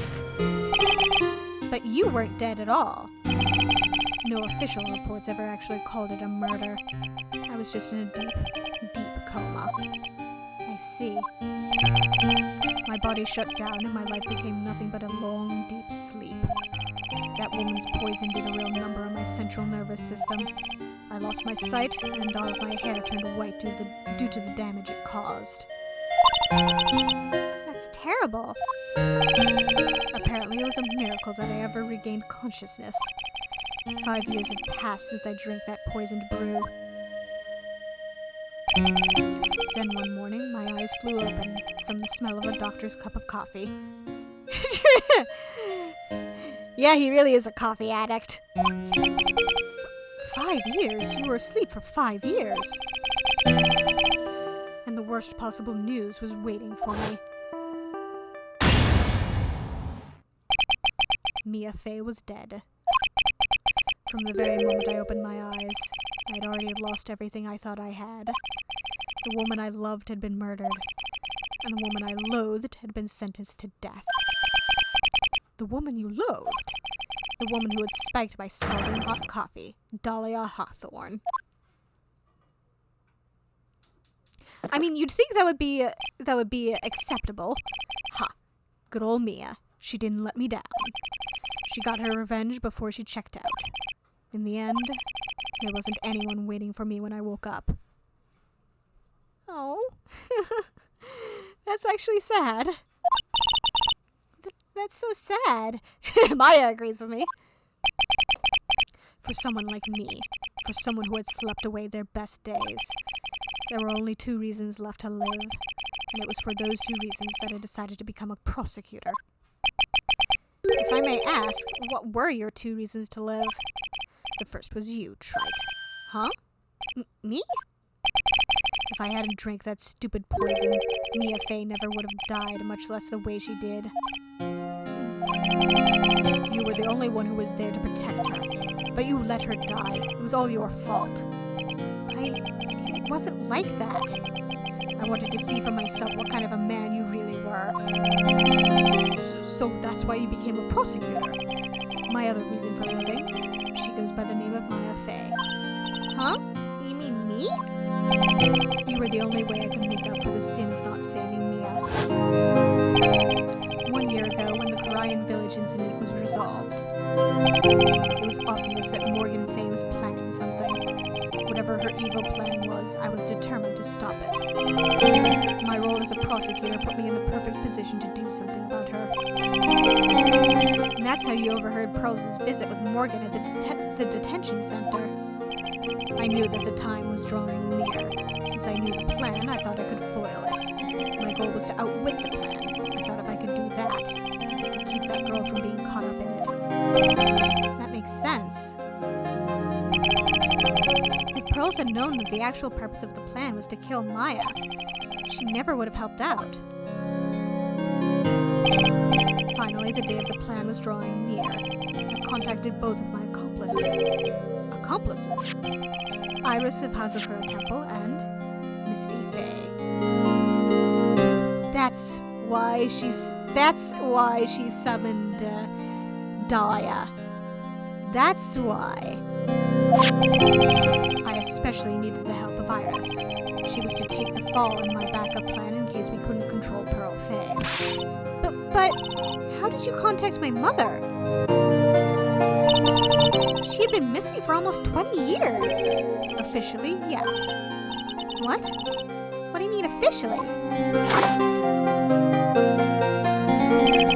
You've heard about it, haven't you? About the strong ties between the main family and the government.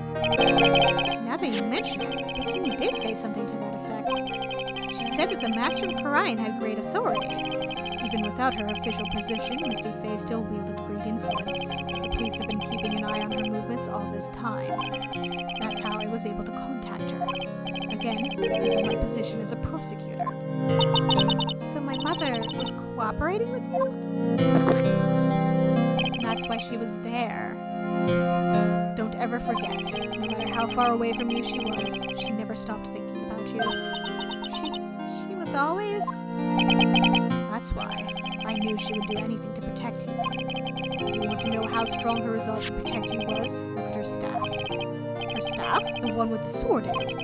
The day the plan was to be carried out arrived soon enough. We met for the first time at Hazakura Temple. That's when your mother showed me her special staff. I realized it then, just how far she was willing to go. She was ready to use that sword to protect you from Morgan Fey if necessary.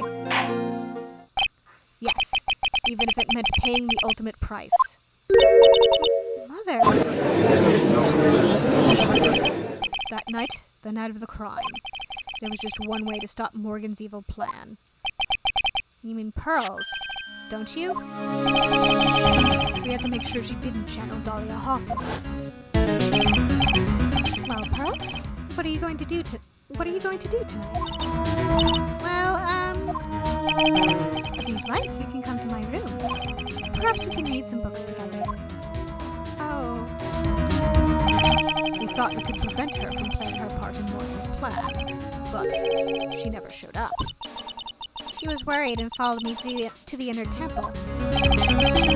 That was the thing we were most afraid of, and that's why Misty Fey had to do the channeling herself. She channeled Dahlia Hawthorne into her own body. What? What do you mean? If she channeled the spirit first, then Pearls wouldn't be able to do it herself. As Master of Korean, Misty Fey's power was supreme, so that's how it went down.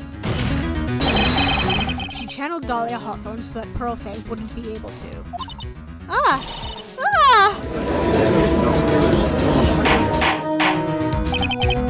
What?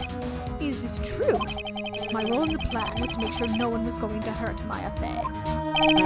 That's why I hid myself at the inner temple, just in case you needed to be saved from Dahlia Hawthorne. Godot. Anyway, that's all I'm going to admit to, Trite. Huh?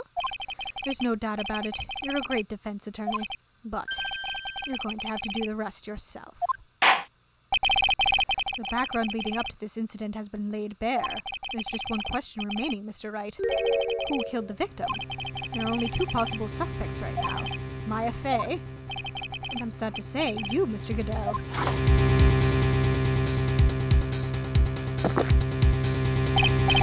Well, Trite, if you're the real deal, then finish this thing once and for all. Show us beyond a shadow of a doubt that you can finish this on your own. Just real quick. No, Nick, please don't.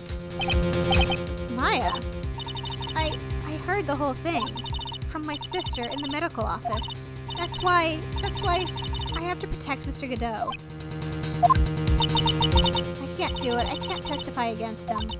After all, he's the man who put his life on the line to protect Mia, and me too. Maya, I know that. Nick. But even so, it doesn't absolve him of his crime. I mean, maybe we can get him off on self-defense or defense of another. Get him a lighter sentence that way. Please, Maya, testify. Ms. Fey, your testimony, please. This is the final testimony. Don't bother trying to hide anything, because I'll know. I want to hear the truth from your own lips. I understand. I'm sure you're right. I'm ready now, Nick. All right, young lady, tell us about the moments before you lost consciousness. What exactly happened at the time of the murder?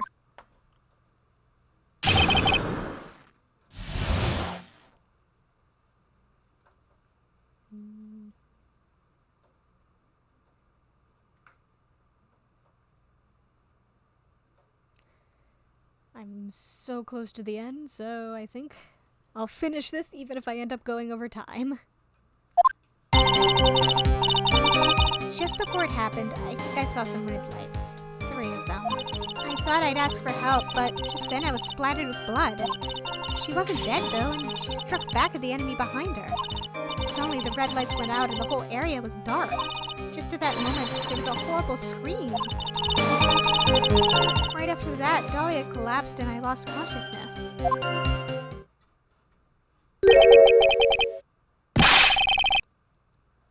These red lights, I thought you said you don't remember seeing them.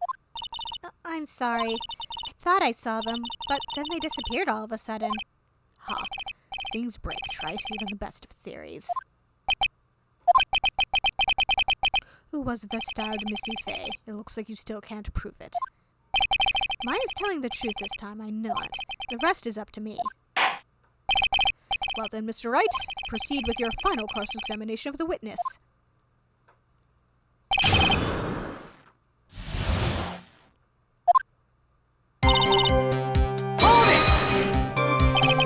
Lights shining in the dark? I don't think you can make a mistake about that. Yeah, you're right. I think I saw them, but I can't say for certain. I can't tell you for sure they were from Mr. Godot's mask either. I don't get the feeling she's covering for him anymore, But just after that, you turned towards the lights and called for help. Isn't that because you thought the lights were coming from Mr. Godot's mask? Yeah, I guess so. Maybe that's what I was thinking at the time. But I can't remember, after all. There was a person I couldn't identify in front of me. Maya's life was in terrible danger at the time. There's no way she can remember the details of the scene perfectly. Alright then, let's go on with the testimony. What did you do when you saw the red lights? Thought I'd ask for help, but then I spattered with blood. That blood, was it Dahlia Hawthorne's blood? I think so, probably. Just at that moment, I heard a soft scream that seemed to be close by. It was a woman's voice. So that was when the killer stabbed the victim from behind with a murder weapon. Is that right? Without a doubt, Maya was in the middle of a really dangerous situation. Anyway, the victim was stabbed by the murder weapon. What happened after that? She wasn't dead, though, and she struck back? How do you know that? Well, you're right. I didn't see it exactly. I could tell by the sounds of their breathing and movement. And also the smell of blood. You have witnessed more horror than any young lady should ever have to in one life. So then, what did you do at that point? I couldn't move. I could just barely make out their shadows moving in the dark, but I had no idea what to do. Could you still see the red lights you mentioned earlier? Yes, I think so. But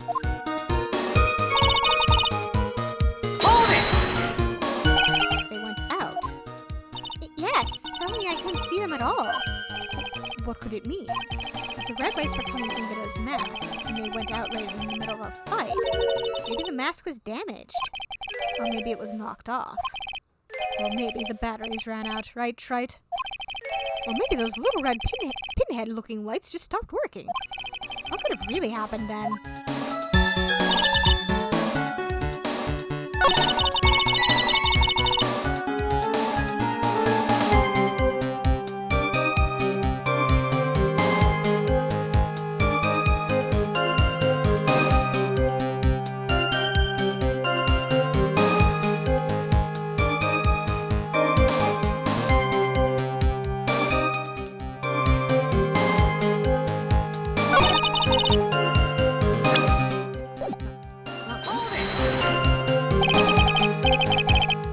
What do you mean by just at that moment? Do you mean the moment when the red lights went out? Yeah, that's right. The scream that you heard then, was it Dahlia Hawthorne? I don't think so. I'm pretty sure it was a man's voice. Gah! What? So then that scream came from the killer. That's got to be it.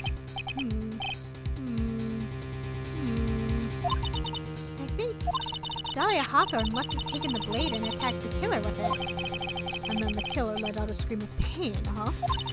After that, the killer stole the blade back and delivered the final blow, I guess. Well, Mr. Wright, it seems to make sense to me. It sounds like a reasonable deduction, but I still kind of wonder.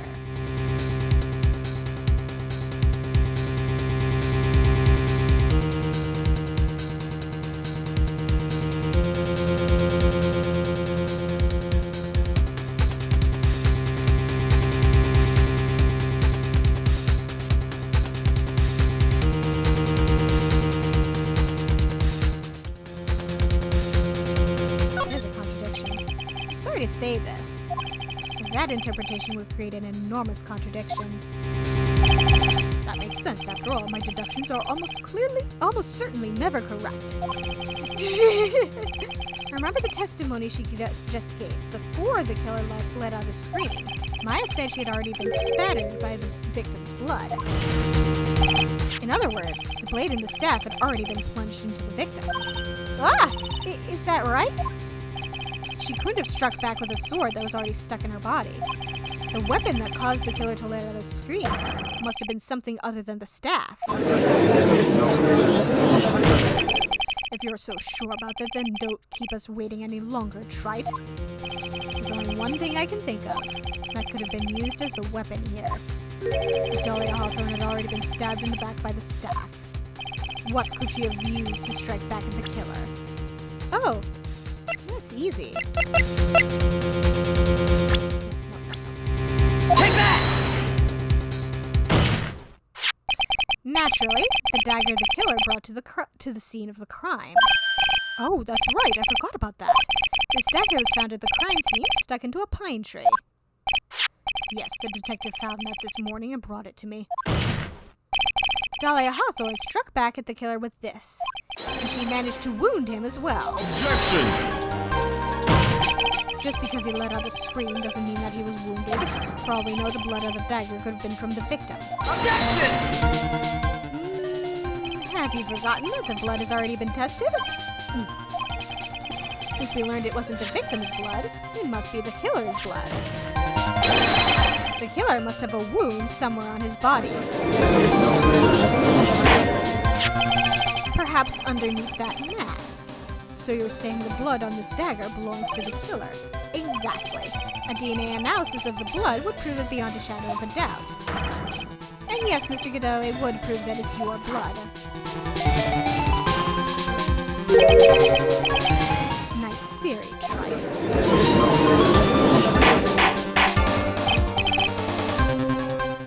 Order in the court. Is this the end? Have I done it? Even he won't be able to change the results of a scientific test. Ha. Let me ask you something, Trite. Let's just say that it turned out that I was the killer. Do you really think I would be stupid enough to leave evidence like that? What? Just think for a second. This dagger was found this morning by a detective and brought to me. There was already blood on it, correct? But even so, I was the one who brought this dagger here to the courtroom. Yes, what does that prove? Well, if I really were the killer, I could have washed the blade off and then planted another person's blood on it. It can't be. In any case, there's one thing you can guarantee, Trite. That blood, it doesn't belong to me. Not a chance. What? In any event, it seems to be established that the killer was wounded. All right then, witness, continue your testimony. Wait a minute. What's the problem? I know I probably shouldn't say this, but there's a big contradiction in Nick's explanation. Maya? This dagger. He said that it wounded the killer. That's right. But if Mr. Godot had really been cut with the dagger, his clothes should be bloody or have a rip in them, right? Maya? Maybe he just changed his clothes? That'd solve the contradiction pretty easily. Also, if the lights went out, then that would mean that he must have had, then that would mean that the mask would have been knocked off. And that would also mean that the injury might be under the mask. What are you talking about? It's not that simple at all. Remember back to the day of the murder. Everyone that was on the inner temple side got trapped there. Ah, that's right. And once the bridge was fixed and the police headed for the inner temple, Mr. Godot's already there waiting for them. He never had a chance to change his clothes.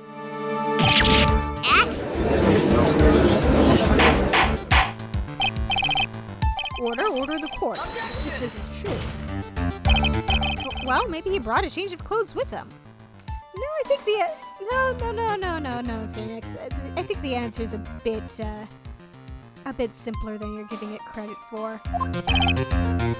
But no one could have predicted the lightning strike that shut down the bridge. Why would anyone have brought a change of clothes? Ugh. Did the judge take smart pills during the last recess? Well then, maybe the killer took off his clothes before he committed the murder. Phoenix, no! That way he wouldn't get any blood on him. That's impossible, Trite. You know how cold it gets up there late at night. After a few minutes with no clothes on, you'd be frozen solid. Neon's also calling Phoenix out. Ha. So that's all you've got. I knew you weren't tough enough to finish this. Neon says, Phoenix, just stop for a second. Yeah, seriously, slow down, my dude.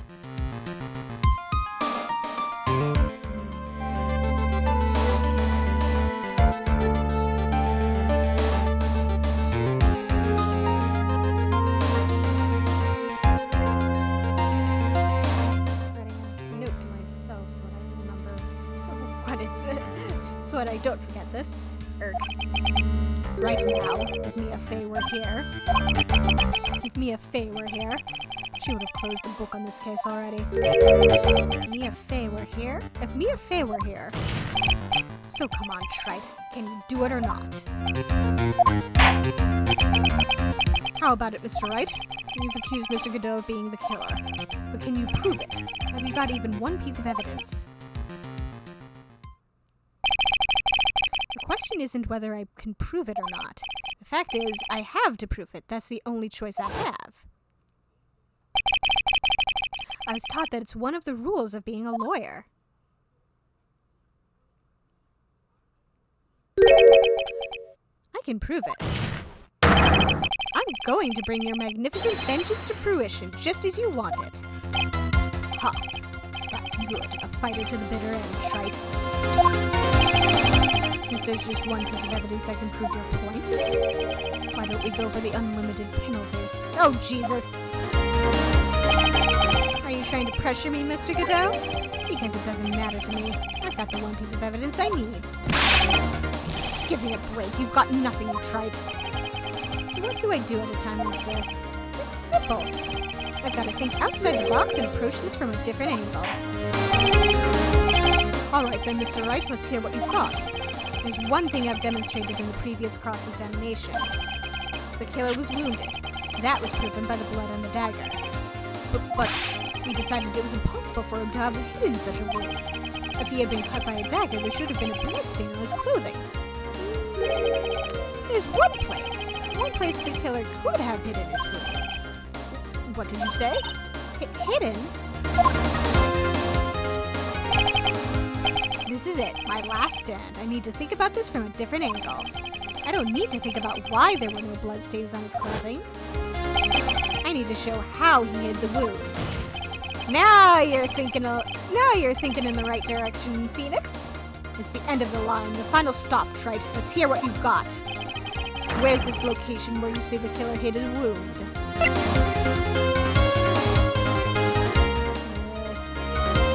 I know where it is, but what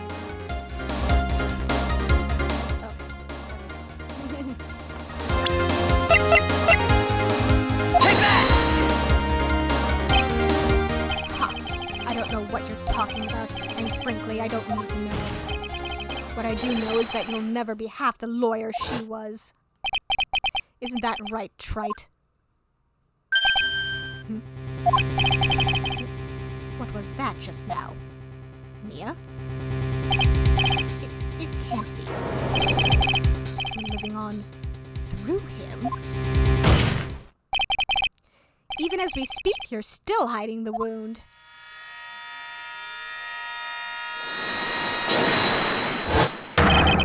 It's beneath your mask. During the fight, the red lights given off by the killer suddenly disappeared. Seconds later, the killer let out a scream. That's right, your mask went flying off your face. Mr. Godot, would you mind removing your mask? If you have a dagger wound under there somewhere, then I'd say this whole case is solved.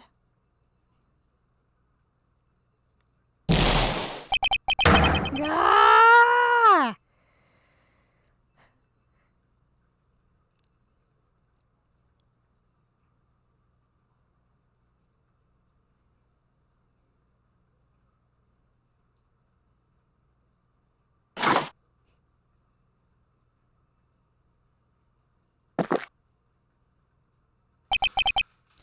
Just now, I saw her spirit in you.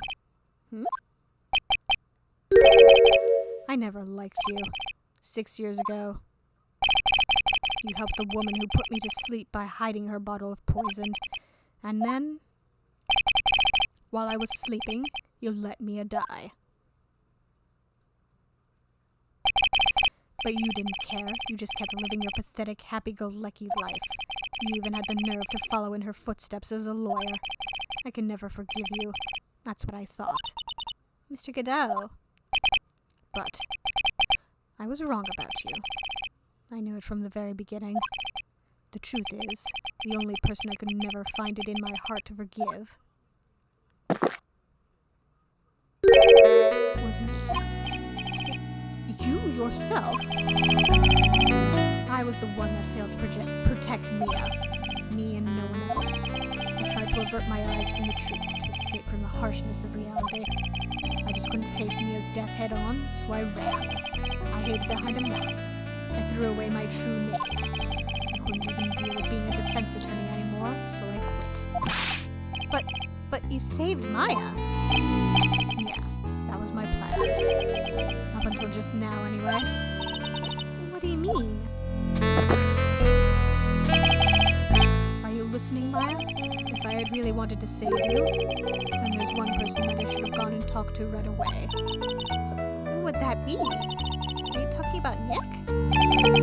But I didn't do it. I tried to get the help of Iris and your mother, but I closed my eyes to the most important man involved. Do you know why? The real reason? No, why? I suppose I wasn't really interested in saving you at all. Huh? I think I was just trying to salvage what's left of my own broken soul. I was trying to make up for the fact that I couldn't save Mia. Nothing more. That's why I let you walk right into a situation that I knew was dangerous. Forgive me. You're wrong. You put your life on the line to save Maya. Was it really for Maya's sake? Even I'm not really sure. What do you mean by that? That night in the darkness of the garden when I saw her silhouette. A part of me must have known the truth. The truth that it wasn't really Dahlia Hawthorne standing there in front of me. It could have been Misty Faye, or even that little girl. But I still picked up the blade. It was like I was dreaming.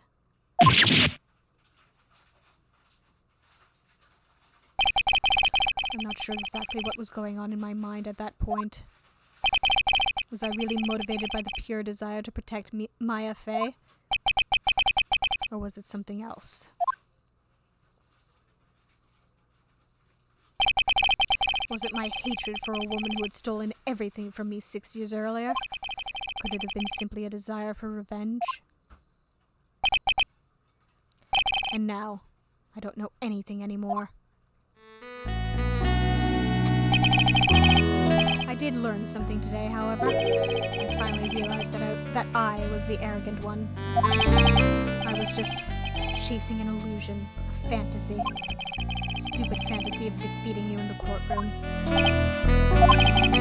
You were the one who made me realize my folly. You never ran away from Mia's death. Instead, I picked up where she left off, as a true defender of the people. In that one moment, I understood everything.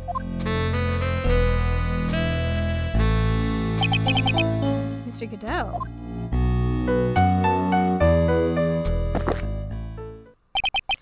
I think you already know this, but if you don't, my name is Diego Armando. Mr. Armando, I believe in you. I know you were trying to save me. Oh. Thanks. Your wound, it's bleeding. Ha. Did you forget already? In my world, the color red doesn't exist. These must be my tears. Tears? Ever since I woke up from my coma, I think I've been waiting for this very moment. Mr. Armando. You do well to remember this, Maya. The only time a lawyer can cry is when it's all over.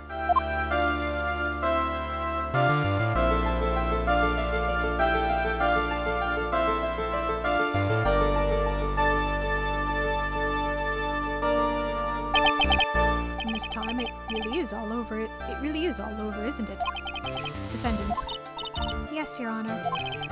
Although you weren't directly involved in the murder, tampering with the body and the crime scene is a serious offense in itself.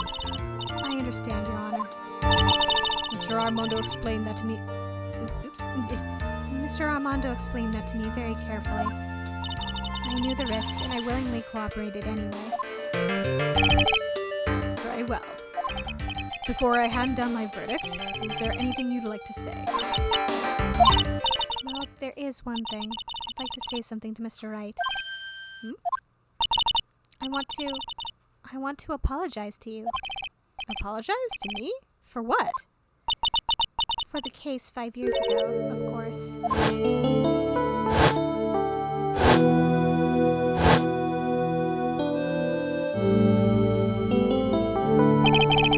I just remembered. Weren't you poisoned by your own lover? Not exactly, but yeah, something like that. Even now, 5 years later, I can hardly believe it. She was going to do it. She was planning to kill me. It's not all that surprising. The two of you hardly knew each other. Huh? What do you mean? You and my sister. You only met twice. Huh? We only met twice? The first time you met was on that fateful day. The day she poisoned Mr. Armando in the cafeteria of this very courthouse. The next time you met her was 8 months later. You met her again on the day that she stole your cold medicine. And Doug Swallow was killed. No way, it can't be true. I mean, during our whole relationship, we were... For those 8 months, the woman that you thought was Dahlia Hawthorne wasn't actually my sister. Huh? It wasn't Dahlia? I hope one day you can forgive me, Feeny. Oh my god.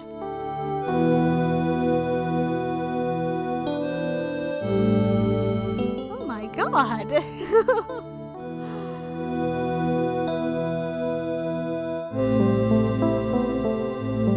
No wonder she recognized him even though she probably shouldn't have. She was the one who was actually dating him.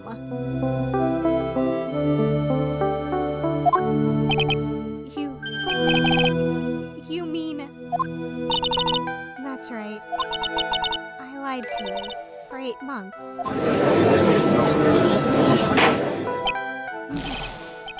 But why? Why would you do such a thing? Ever since she gave you the bottle that day, my sister was trying to get it back as soon as she possibly could.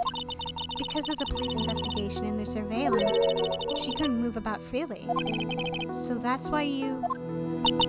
My sister, from the beginning, she was prepared for the worst. Prepared for the worst? She thought that you might somehow discover the truth. That's why she was always ready to deal with you at a moment's notice. You mean she was ready to kill me, don't you? She already had so much to answer for, I didn't want any more sins on her soul. I begged her not to do it, and she agreed to give me a chance. And that's why you came to me? You came to get the bottle pendant back from me in her place? But I couldn't get you to give it back. I failed at something even as simple as that. 8 months passed and I still couldn't get it back from you. Finally, my sister couldn't wait any longer.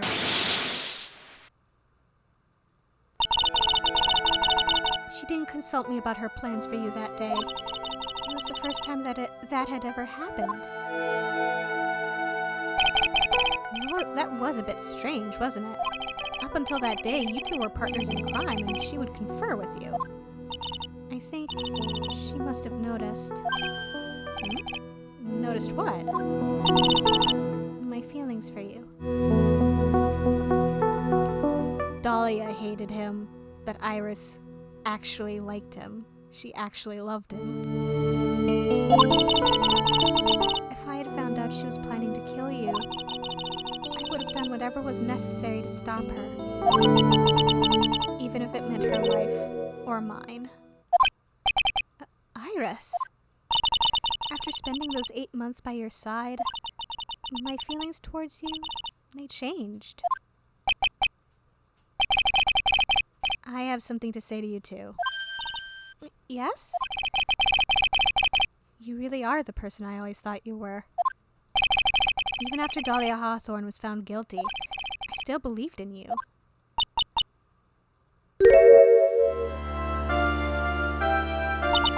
Thank you.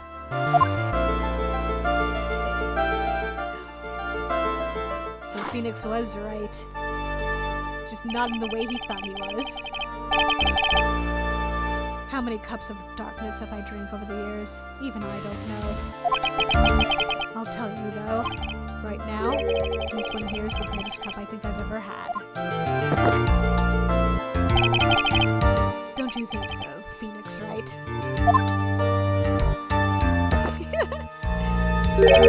Yeah, I think you're right. The purpose of this trial was to rule on the murder of the victim, Elise Donine. At some point, I expect you will be tried for your role as an accomplice in this case. I understand, Your Honor. Very well. On the charge of murder, I hereby find the defendant not guilty. court is now adjourned.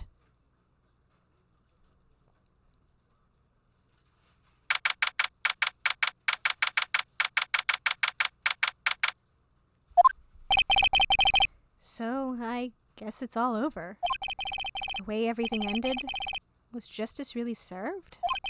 The man who risked his life to save Maya is being sent to prison by my own hand. Of course justice was served. Mia! I'm proud of you, Phoenix. Your defense was truly brilliant. But I couldn't save Mr. Armando, the man who cared so deeply for you. You're wrong, Phoenix. You did save him. You saved him in the only way possible. You mean, with that verdict? I think one day you'll understand too. Phoenix, I want you to remember one thing. You were as good out there today as any defense attorney could ever hope to be. There's nothing more you can learn from me. Mia! You've accomplished something I wasn't able to. I owe you a great deal. Thank you. Mia.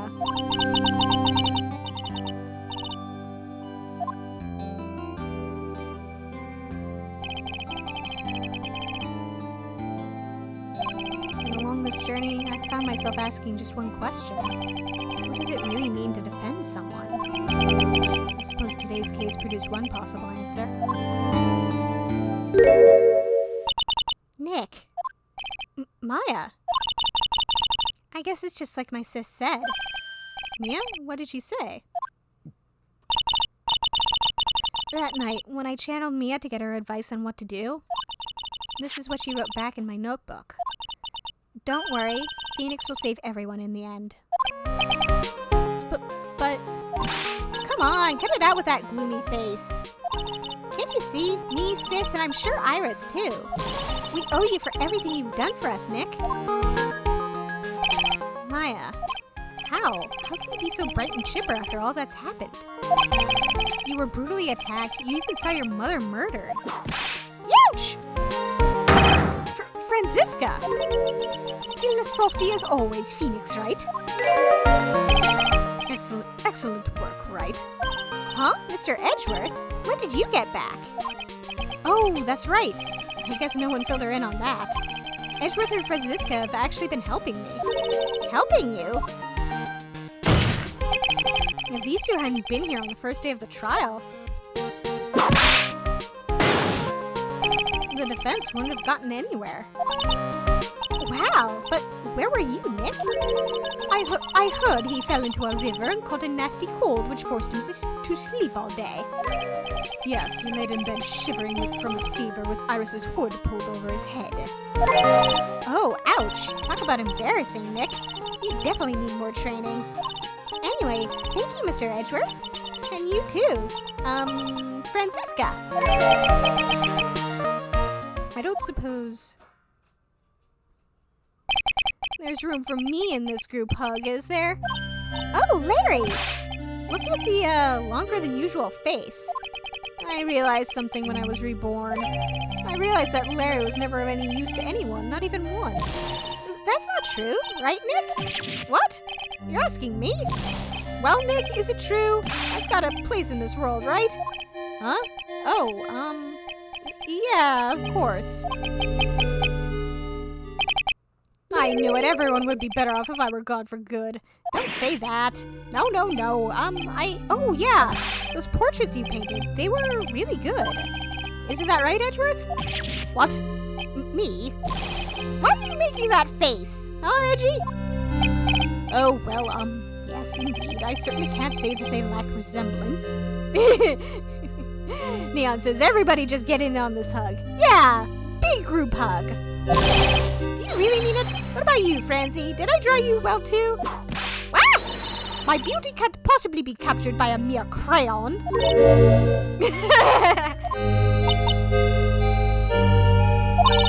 Nevertheless, I recognize the effort you put into it, and that's worth something. Maya's got her whipped, I see. So then you'll do it, like you promised? You're going to model for my next picture book, Franzi's Whoopity. Ah! Don't get carried away.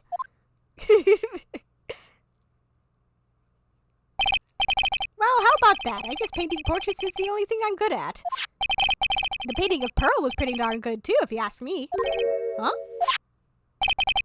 Now that you mention it, I haven't seen her around. Pearls? Where could she have gone? Normally she would have made a beeline for Maya. Oh, I'll go look for her. Be right back. Hey, Pearlie! Right. You seem to be uncharacteristically puzzled. I suspect you are wondering how Maya can be so cheerful despite all that has happened. Yeah. To be honest, I can't understand it either. Francisca. That's right. She lost her father fairly recently as well. I think I understand how she feels. Maya is a much wiser person than she appears, and I think she realizes something.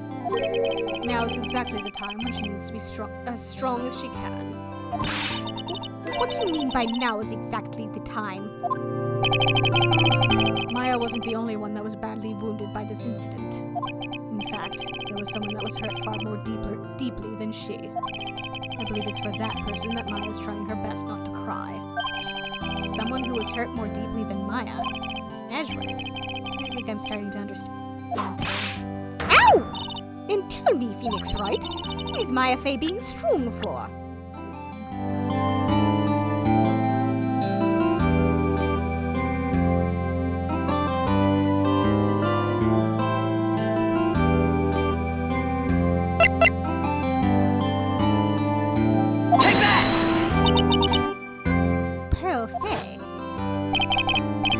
Poor kid. After all, the reason that she worked so hard to follow the instructions was because she loved and believed in her mother, Morgan. It's for the good of the Fae clan. I'm sure she believed in every last word. She thought she was doing it for Maya. That's why she was so happy. It shows how truly devoted she is to Maya.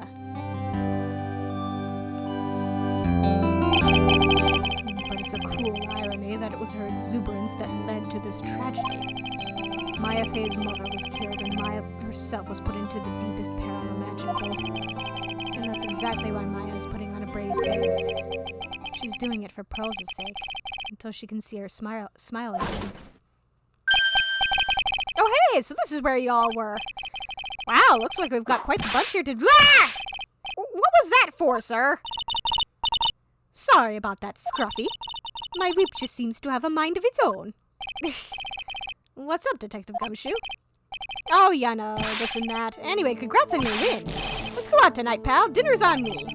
My salary's just kinda gone down by a teeny-weeny bit, but it's alright. I made reservations at a first-class French restaurant tonight. Ah! Pretty good work, Scruffy. That whip was your reward. Detective Gumshoe? You said a first-class French restaurant. You don't mean... Très bien! Where else? I knew it. We're doomed. Come on, let's go, everyone. Can't keep Maggie waiting, pal. Hey, you, crybaby, you're invited too. Oh, forget about me. Pearl and I will be at the loser's shack eating potatoes. You know, Maya's taking an awfully long time to get back. She's still out looking for pearls. Oh, Maya, what's wrong? Nick, what do I do? Pearlie, I can't find her anywhere. Huh? I'll bet she just went back home. That's all. I thought so too, so I called the village. But no one has heard from her. This has never happened before. As I figured, she has been badly hurt by this incident. She feels responsible for the tragedy that has befallen you, Maya.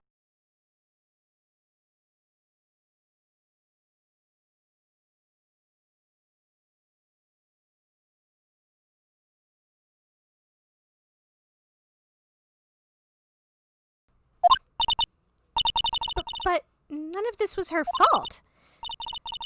What should I do? Detective Gumshoe? Yeah, what is it, pal? Could you guys go on ahead? But what about you? We'll join you guys once we find pearls. Nick! Don't worry about us, Detective Gumshoe. We may be a little late, but we'll definitely be there. We have a lot of celebrating to do tonight, and I wouldn't miss it for the world. Yeah, but you're the... Ah! Very well, Phoenix Wright. We'll go on ahead. Don't keep us waiting, Wright. We won't. But where should we look? Where could Pearlie have gone? Let's go, Maya. There's only one place I can think of that Pearls might have gone to.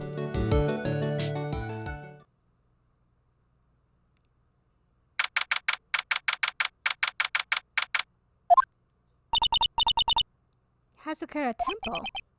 For Pearls, I bet this is a very important place. After all, it's where this whole incident started. What's this? You're all back again so soon? Sister Bikini? I thought we'd be eating mashed potatoes alone tonight. So she's here? Pearlie's here? She's in the training hall. Why did you hurry along and go see her? Okay.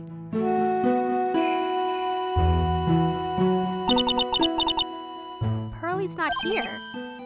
Ah, Maya, the hanging scroll. Ah!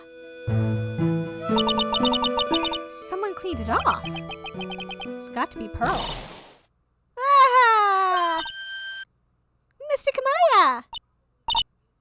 Pearlie! Why did you just leave like that?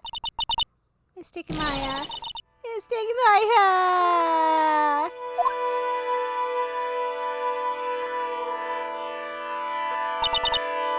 I swore that I would never trouble the two of you ever again. Because it's all my fault that Mystic Maya's mother... That's why you came here? It's the least I could do to pray for your happiness. You don't have to do that, Pearlie. It wasn't your fault. You didn't do anything wrong. Of course I'm sad that my mother is gone. But, how do I say this? I'm still happy. You don't have to lie just to make me feel better. No, really. It's true. The only reason I'm still here at all is thanks to everyone who was there for me. My sis, my mother, Mr. Armando, Nick, and you. If even one of you weren't there, I'm sure I wouldn't still be alive right now. That's why I have to be strong. For all the people that were there for me when I needed them. That's all I can really do. Mystic Maya. I'm impressed. You truly are the daughter of Mystic Misty. Sister Bikini. Your mother, Mystic Misty, was a strong woman indeed. I want to tell you what she said to me that night. After dishonoring the good name of Karayan, I don't have the right to face my daughter. But still, Maya's always in my thoughts. It's true. She'll always be with me until the day I die. Your spirit was with her. That's why your mother was so strong. Even at the end, I'm sure she had no regrets. She'll always be with me until the day I die, huh? There's a rule or something all masters are to follow, isn't there? To never take the charm off until the day you die. That's the master's talisman.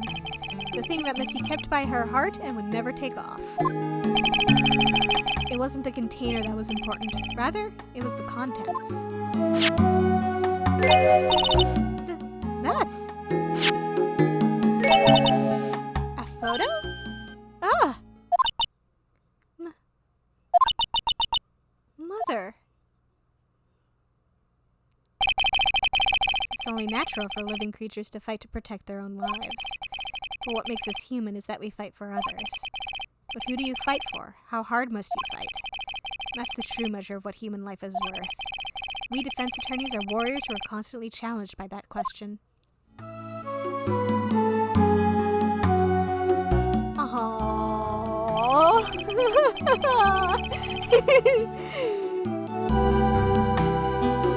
So, I take it that they have a habit of busting that old urn, huh?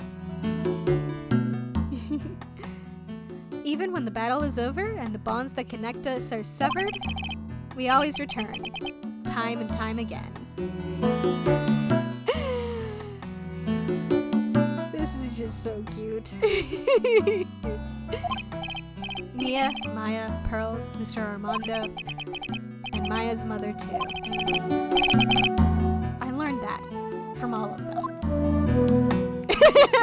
Neon says, is a family curse. The urn must be destroyed. Is it a curse or a rite of passage? Everybody's got to destroy that urn at least once. Well, shall we get going? Everyone's waiting. Ah! This is a day to remember. A day when a lot of things were finally put to rest. I think we should celebrate what we've overcome today. Neon says for the urn, it's a curse. Yeah, definitely. But I still can't. Oh, go on, sweetie. You can come back for training anytime. Okay. All right, I'm gonna make a brand new start too.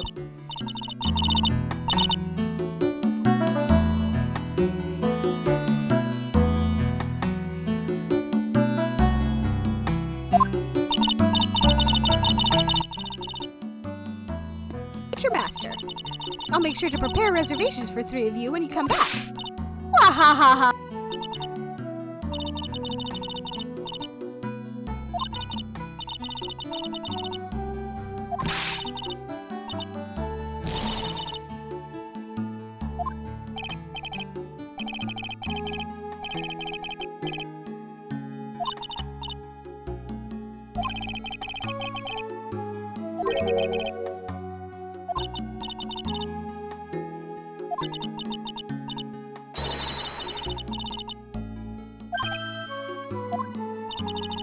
I'll be waiting.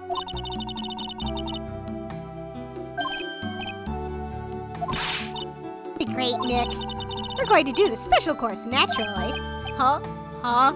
That's a great idea. After all, Mr. Nick, you'd do anything for Mystic Maya, wouldn't you? Even walk on hot coals, right? We'll have a nice big meal before we come next time, right, Nick? You know, I was wondering if I can just say just one little thing. Sure, of course you can. Oh, I love this part. I can't wait to hear it. I'm getting goosebumps too. Well then, here goes nothing. Objection!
friendships, Francie and Adrian.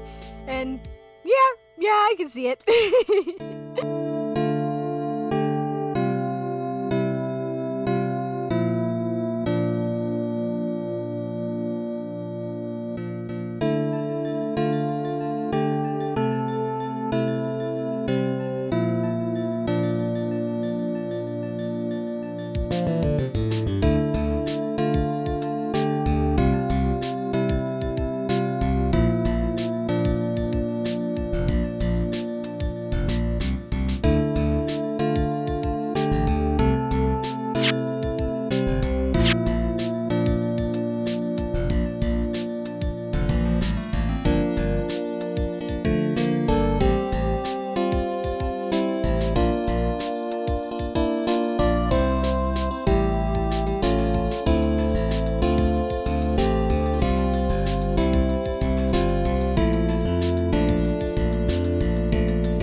Is a pretty good artist. Everybody keeps shitting on his skills. Come on. Yeah, all the friends. And that, finally, is that. That was a hell of a ride, especially at the end there. But man, it's nice to see it all wrapped up. Thank you very much for coming, and I'll figure out what I want to do next week. I might do something shorter than a full, big game series like the Ace Attorney series. But I do want to get to Persona 3 as my next big series, so look forward to that. Thank you very much for coming, and have a good night.